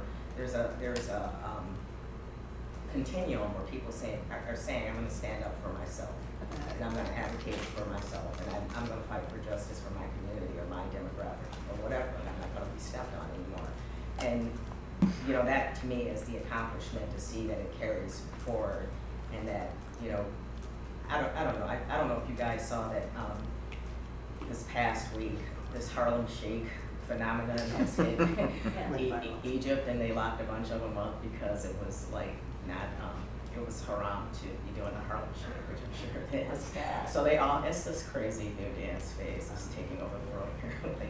But now they're all coming out in the streets en masse and doing the Harlem Shake because, you know, they can't lock them all up.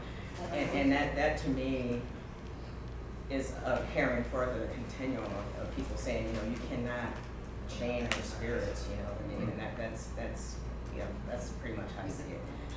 As long as people begin to stand up for themselves, I think that, you know, we've done our job, we've done our role, we've played our role. In terms of accomplishments and waves and things like that, aside from Joe waving very nicely, thank you. One of the things that struck me was when we had this Yosoi 132 demonstration, which is like all of 9 of us. I think we almost hit double figures. No, I think there were a few more. But there were a small number of people and almost an equal number of cops. And what was interesting was the fact that there was a sign with a minuscule number of people that said Occupy immediately was perceived as such a threat. that they called in, like 2 cars and 4 cops. You know, and that in itself is an accomplishment in terms of how this was perceived as a potential threat, even if you didn't always live up to the potential threat that we hoped we would be. The other thing that I think is an accomplishment, but less of one than we thought, was like the MBTA stuff. We had hoped that we were going to have thousands of people in the Capitol. We had 600. 600 ain't bad, but it wasn't Wisconsin. And we were not the sole force, but we played a significant role in that did force them to accept a less draconian, you know, solution to the T. And that was something that, you know, we had to chip in. And that might well be another thing, because as Larry said at the beginning of the meeting, they're coming back even nastier this time. And, you know, who knows, it might pull some of the people out who haven't been around in a long time. You know, it did get into the, we've been organizing for 30 years and you're the upstarts. But for all of that conflict, that might be something that might be, if not a 20-foot wave, you know, a 4-foot wave, that I think we would be amiss to ignore. Joe? Yeah, I agree with Rich that I think of the MBTA campaign as having been pretty successful. If you look at the proposals that have come out recently, my interpretation is after the pressure came off, they have gone back to ratcheting up their proposals for how to cut back services and raise fees. And there was a distinct feeling around April and May last year that they were desperately trying to think of something else to do. They had a very limited imagination. And I just, the fact that there are so many cops and so few occupiers is another sign of, we can take advantage of the fact that folks find us to be odd, like an odd with our up twinkling and the whole thing, and that there's a certain mystique about us, and that makes it possible for, it sort of gets us attention. It makes for that possibility of this is internationally an understandable language. And I was struck by when Kendra was talking about her parents who were union organizers, and I sometimes teach labor history, and you look into almost every labor group that tries to get a start, at least at first, put in the word international in the front of their name, like International Brotherhood of Auto Workers or whatever. And it was always the aspiration 100 years ago that this should be a truly international phenomenon. But they were kind of up against the limits of technology. And we now, again, I would like to see us surfing the wave of new media. And if there are rumors about us and the strange things that we do in Hong Kong, let's say instead of saying, oh gee, and we're all embarrassed to look around the room and see there's 30 people here actually, 50, whatever. We should say this is an opportunity that we should be able to try to take advantage of. And also thinking about, like, if it is true that the MBTA is now going to finally come out with those draconian proposals, this would be it would sure as hell be a great time for OMBTA to make a reappearance, and they hit the idea of free fare Fridays, massive fare strike, or something like that, and actually follow through on it. And they certainly talk through all the options and the possibilities. The other thing is, people took note of the fact that the Dow has reached the highest point since 2007. And again, that's another case where we can make something, that's also a wave that could be ridden. Because it points exactly to that business of some people have recovered and a whole lot of people have not. And instead of saying, oh, goddamn, we're screwed, Occupy really hasn't made an impact, instead it would be a moment to say, hey, America, do you feel like we recovered? Because over on Wall Street, they're back drinking 10 bottles of Cristal champagne a night. And I never have anything other than cold duck in my room. Did you notice in today's newspaper, too, homelessness and a lot of people are very clever who are occupying social media are saying, here's the Dow and the number of homeless is like. Yeah. So everything is going up. Right. But then that's successful. they were on CNN. They were salivating and saying, "Are we going to reach that point now?" I'm going, I wonder who that's good for, because I don't know anybody for whom that makes a bit of difference. That it's going to go up, past a certain marker. And that gets back to the very, the one thing everyone understood was this was somehow about inequality. I think it's a long time ago, Dana said, a lot of people brought previous experience to it and other issues, and there's synergy with groups that came along, but it was like that was the one word thing, inequality, and that has not changed. Okay, let's pick up with Dana again. Yeah, Dana was I- a good context for what just that framing was the important. Right. So, back when the camps were still happening, there was an open letter that came from a group of people who had been occupying in Tahrir Square. Yeah. So it was the thing that had been the inspiration for Occupy Wall Street. And I think one of the great accomplishments of the Occupy movement in the United States was that it was internationally identified. And the idea that people could have their jobs taken away here because they would go to a third world country where people would be massively exploited, if people here identified with those workers and acted politically to make sure that they couldn't be exploited there, then those jobs couldn't be taken away here. That's the ancient idea of workers of the world unite. Yes, It's like it's exactly. having an international understanding of class in that particular way. So I always found this inspirational. I've read it before at GA's, but this was from that open letter that came from those people in Egypt, which at the time, it was a very inspirational place because they had, in a very short period of time, done this amazing accomplishment, which just get rid of Mubarak. And it's a more tragic time now because it turns out they didn't really, because the military establishment remains there and has caused horrible things in that country. But I think it's still interesting, the sentiment that was coming in that message. So this is just one paragraph in that letter. They said, "Our only real advice to you is to continue, keep going and do not stop. Occupy more, find each other, build larger and larger networks, and keep discovering new ways to experiment with social life, consensus, and democracy. Discover new ways to use spaces, discover new ways to hold on to them and never give them up again. Resist fiercely when under attack, but otherwise take pleasure in what you are doing. Let it be easy, fun even. We are all watching one another now. Yes. And from Cairo, we want to say that we are in solidarity with you and we love you all for what you are doing." Yes, absolutely. It's beautiful. And then they ordered pizza for people in It's really beautiful. Zuccotti Park. So that level of connection is an enormously powerful thing. And I believe that in the same way that people are disempowered when they can't see their own reflection in the world, it makes them feel like they're vampires who are not quite alive because they can't see that reflection of themselves.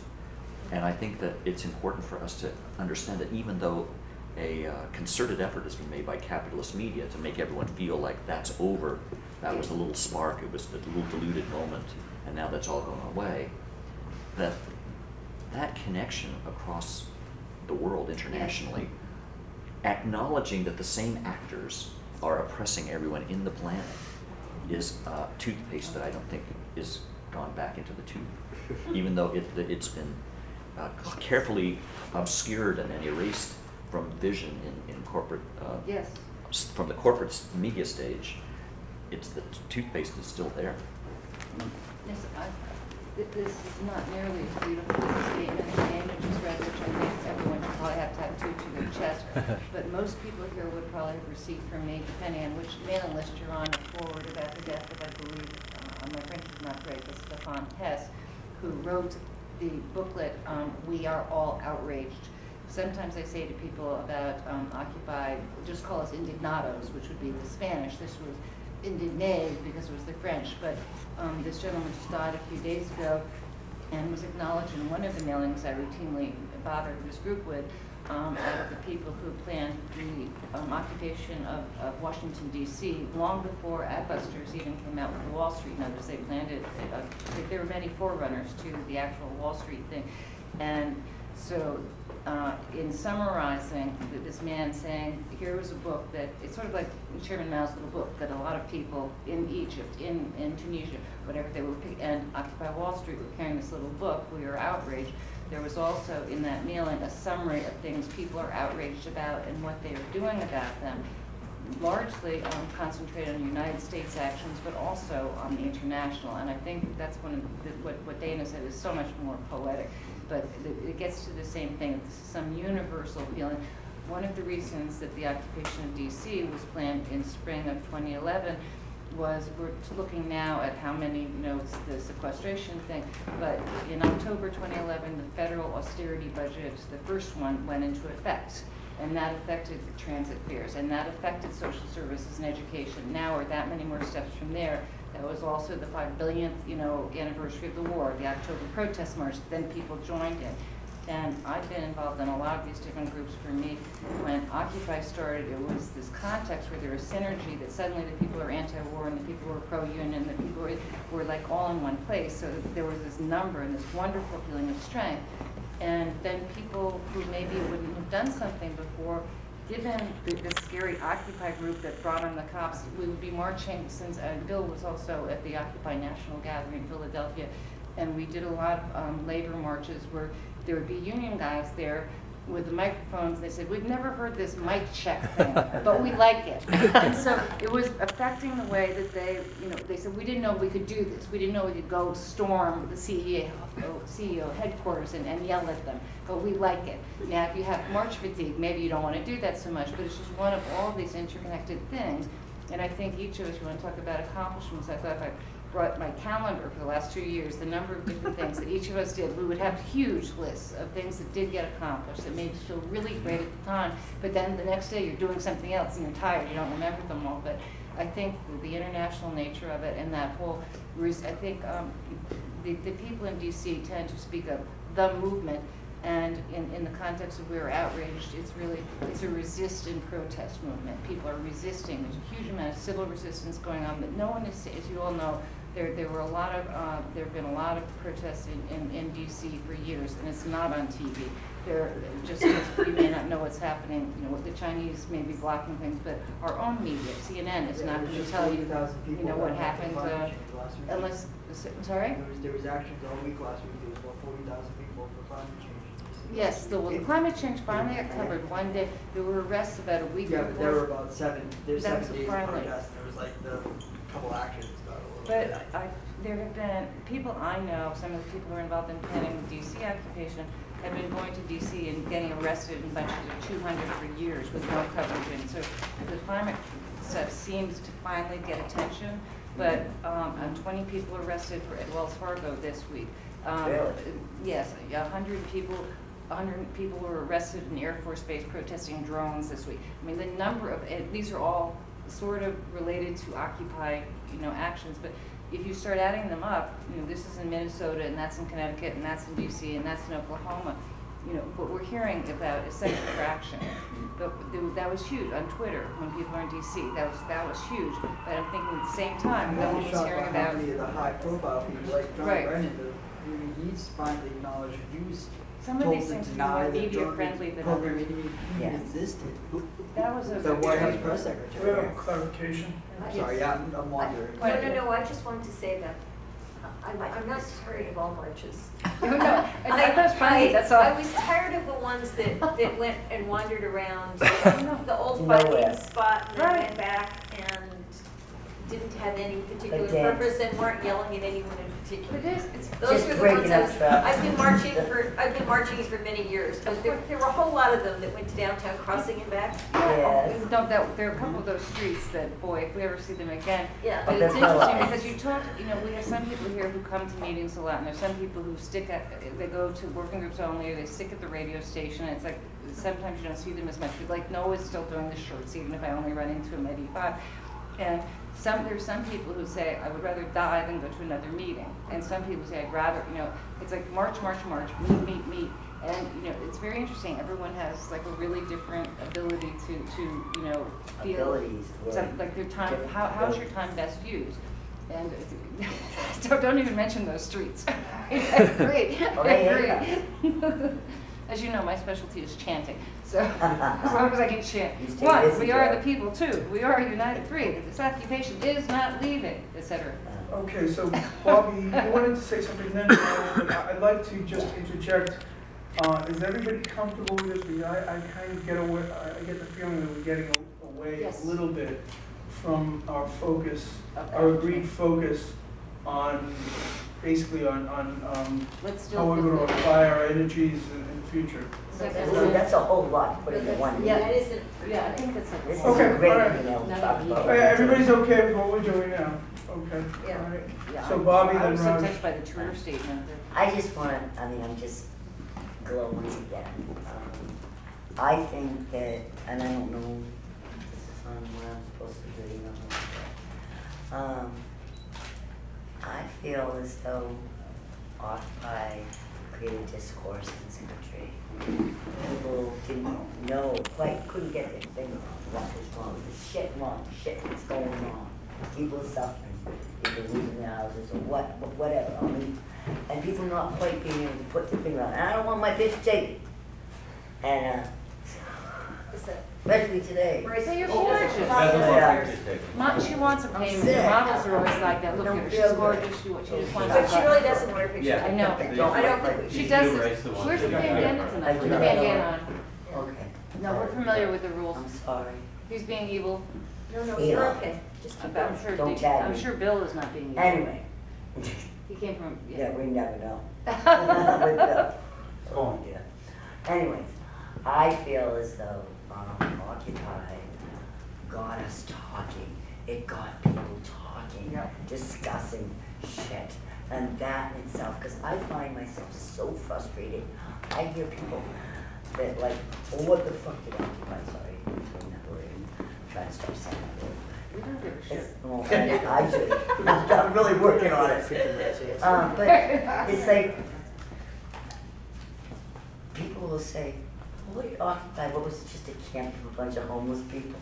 Or, you know, and I get myself so upset, my blood pressure goes up, because it's like I want to say that we did this and we did this, and, you know, and it's like, I can't get it condensed enough to capture their attention in 2 minutes and then send them on their way without wanting to slug them or something. But I don't do that either. But we created discourse. Had conversations with each other and the idea of people walking by, that was also important. I mean, I'm still not that good at it, like going out there and what do you say? You know, it's like, what do you say in a condensed amount of time? You don't. What do you say to people that think, well, what a waste of time you just did? Well, wait a minute, it wasn't a waste of time. So They where weren't do you there. go? How They weren't there. I would love to have like a little, like, here, just take this and read this. Just tell us Okay, something, one you of know? us will work on a paragraph on business Yeah. sides. Little business card. I just wanted to share that. I get frustrated. I get very frustrated. Rush, Rich, then Bill. I was really inspired by Kendra's remarks and David's testimony from Cairo, Joan, and, because in these societies they face torture, they face government repression, disappearance, rape by the people that are supposed to protect them. We at least have some basic political and civil liberties that we take for granted, and therefore we can focus on corruption and institutional Right. inequality and all the issues Yeah. that apply to us. But these individuals, Almost they've like- overcome their fear factors. Why? Why now as opposed to maybe 10 years ago or 5 years from now? And if we can rediscover the sources of how we can overcome our fear factors for the American citizenry, Yeah. that could ignite more people Yes. to come out Mobilize. and really put their own identities out there like we're doing today. And we can draw inspiration from those international actors. There's some kind of commiseration. Right, I remember, the night the camp we thought it was going to be taken out, it was the next day. I was struggling with myself about whether I was going to get arrested. I could get arrested Very confident. because I would lose my job if found out. Now, the reason why I'm breaking protocol by mentioning this is just that I'm exactly, I think, what you're talking about. In a country like this, we take so much for granted. We're not really that concerned about them coming and cracking our heads, but on the other hand, we're a lot of us are paralyzed by the thought of, you know, if I get arrested, I'm going to lose my job. How do we break that? That's an excellent point, in my opinion. But next is Bill, I think. Rich, and then Rich, Bill. Yeah, I just Did wanted to we say. finish, Ron? Yeah.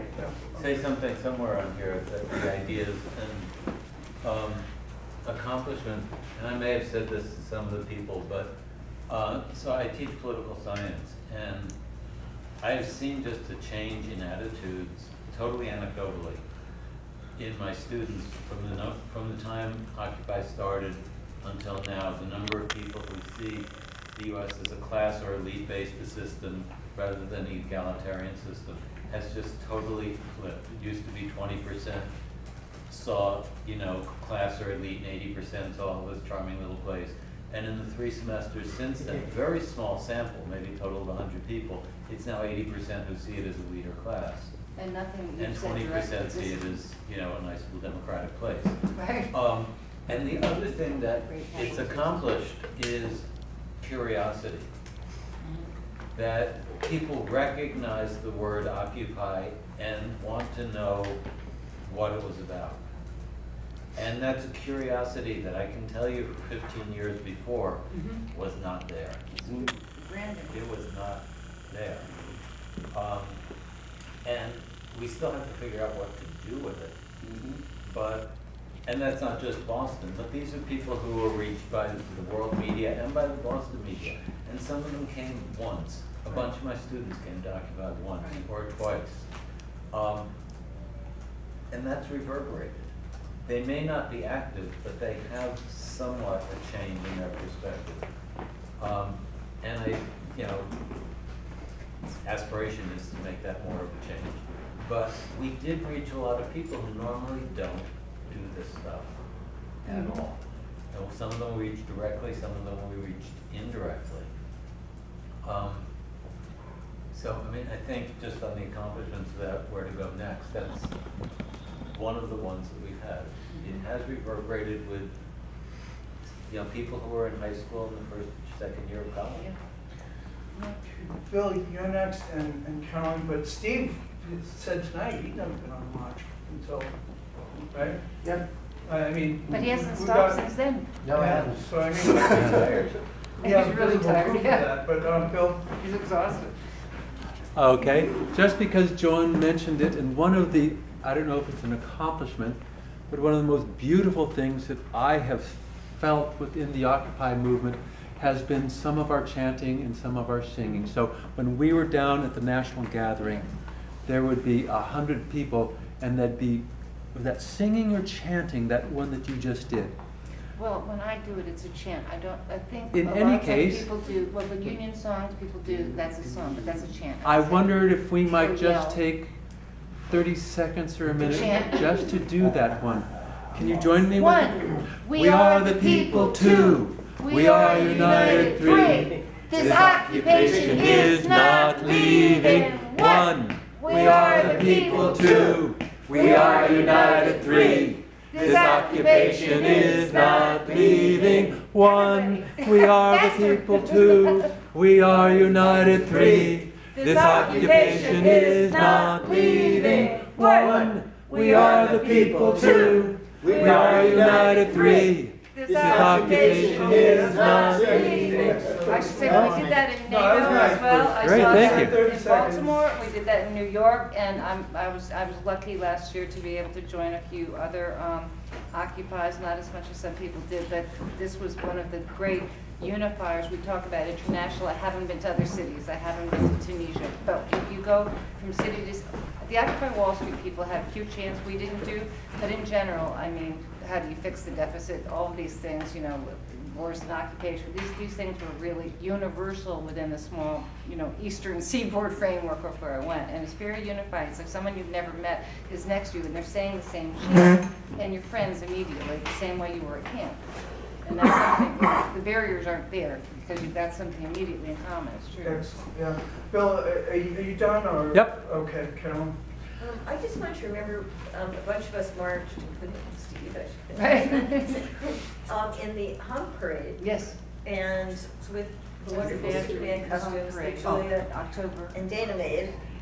And that gave me a sense of what we'd accomplished in a very different way than probably anything else. Because people were thrilled to see us. Mm-hmm. We had hundreds of leaflets, we could have given away thousands. And people were so excited to see there still was Occupy and there was still something to connect with. Right. And I think we need to find ways to pick up on that, because that was, it was just an awesome thing to be part of.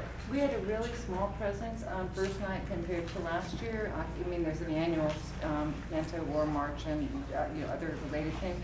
And a year ago, Occupy was at, this place was filled, Fire Dog Lake said food, and like, it was like 300 people who joined the march.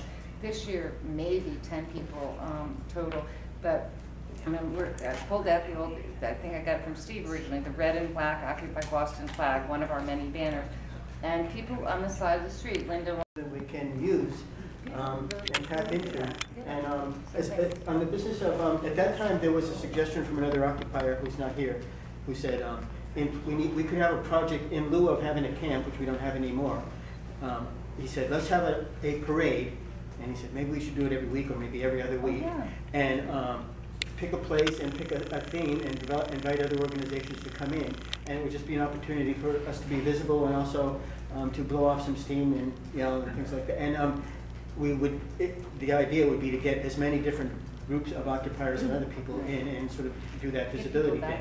And as we were, as someone was speaking, and I'm thinking it hard about how to put it in roots in Boston, like how to, in particular in Boston, it seems like if Occupy is going to stick around, it has to be rooted in all of the local areas where it is. And around here, a hot thing is to go on, you know, the Freedom Tour and Freedom Trail and Black Freedom Trail and all that stuff. And we could do something along the lines of have a wealth and inequality tour of Boston. I think maybe the 4th of July would be a good idea to have it, and it would be sort of a parade, and we should tap into that. We were tourists, or it's a tourist city like Camp Charlie, which is in front of the State House. There were many tourist buses went by, and we always made a point of and it was the same thing. Like, isn't it odd to see these funny occupiers with their funny dolls and their funny dummies and their pamphlets and all that stuff? And we piqued curiosity. And I think we should just be willing to tap into that. Like, yes, hey, we will show you the other side of Boston. Come with us on a parade. It could be a fun, kind of engaging event and kind of an outreach. Steve, oh, I'm sorry, Joe, were you done? I mean, if we're going to do it, we put together a list of all the biggest, most expensive apartments in Boston. Say, look, they're up there on the 38th floor on the penthouse. So I just wanted to follow up on something Bill was saying earlier about, you know, the songs and the chants. For me, some of the fondest memories that I have of Occupy Boston involved marching around the street singing "I Really Like the Cops." All day, every day. That's what I was Telling Bobby, actually, I it. marched in the mud. I had been in my car around the Poplar to get the one way to go this way. I was trying to parallel park, and I was late. As the mark was leaving, I ran to the end of the mark. Parallel park where a car was and left, right? And so I banged Yui the wrong way and followed them in my car with my North Carolina plate taker and mic check. With a bass drum that happened to be in my front seat for a completely unrelated reason. Just going over. I think it's a great reflection on our experiences. Now, because we really need to. We need to. But hitting a little bit of a no. Sorry. Well, I'd like to suggest we're probably running to the end of this because we're sort of towards the end of our time, but maybe we can, I think the idea was that this would be the first step of something that would go on to sort of trying to say, you know, what could we do better, what should we do better, where should we go from here? I just thought it'd be good to try to remember some positive stuff before we moved on to The reasons we're depressed. We'll be fine. It's all the weather. So, I didn't get that impression at all. Oh, I understand, but no. I see optimism. It's awesome. It's true of myself, but with you. hope. There's definitely hope. There's definitely hope. Well, even for, still I'm not outraged. particularly hopeful, but one thing I do think is that we need to be ready for when events turn in our way. And you have to be Chance prepared favors to, the prepared mind. you know, so even if you're not optimistic, please. I just like the Gramsci expression, pessimism of the intellect, Yeah. optimism of the will. Yeah. That seems right. That's what I aspire to anyway. I guess you should ask, who doesn't say anything, want to say anything? Because people haven't said anything. So just- Yeah. Please, would you like to say anything? No, I'm fine. Sure. Um, Otherwise, I'd say we should just wind up there. Yeah. Does that seem all right with everybody? Yeah. Oh, Rich? Yeah, I'd just like to do one not analytical thing, which is, since several people, my humble self included, have mentioned, based on what Larry said, that this new thing about the MBTA crap coming back out again. Since who knows when we will meet next, it might be nice if somebody would be willing to sort of try and do something to see if Why don't we get in touch we with want to the people that were organizing? resuscitate the occupancy or the fare strike or Noah. something.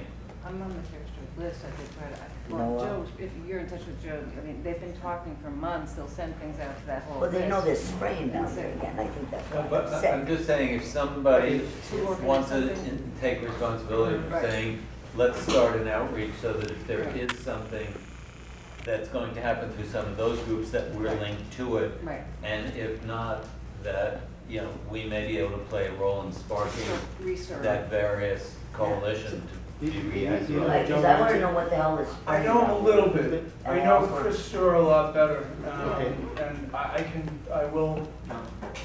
can definitely.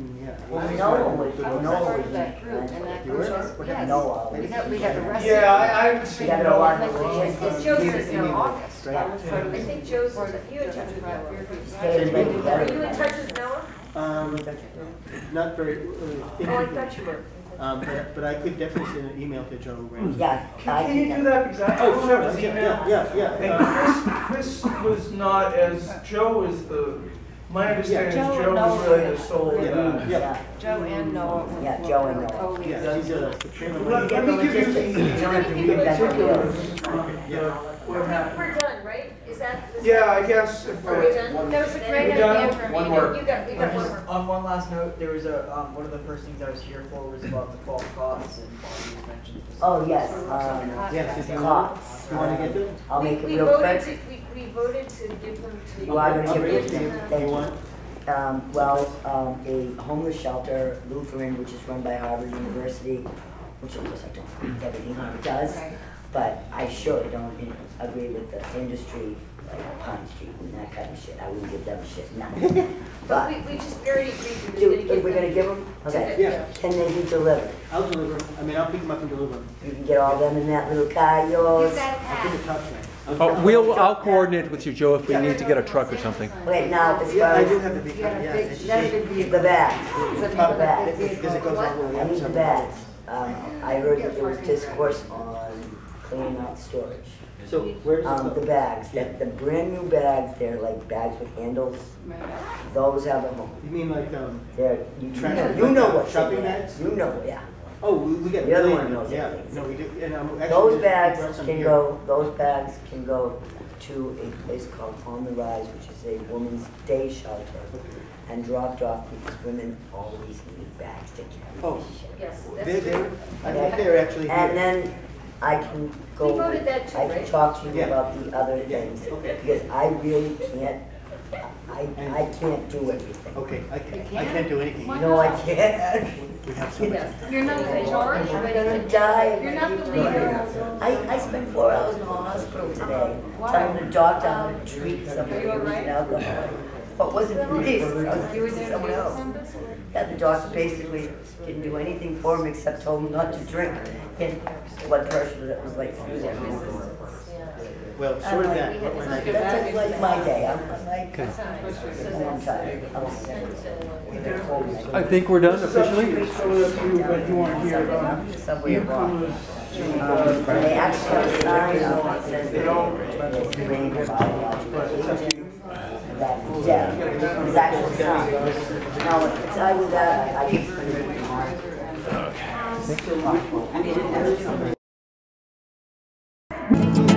Oh, okay. Now we really are fitting the hippie stereotype, aren't we? There's children on the corner handing out some pretty flyers. We work so hard to make to tell the people about the fires. The banks that set them ask us that we need to put them out. But we're sick of all this fighting, so we're gonna scream and shout. They take away our train and they take away our freedom. They think they can hide, they think that we don't see them. But me and all my friends will stand here sleeping night and day to make sure the pain in the world just goes away. Me and all my friends, we're on the steps, we're on the steps. On the steps. On the steps. On the steps. On the steps. On the steps. Where's the revolution? On the steps. On the steps. Where will there be change? On the steps. On the steps.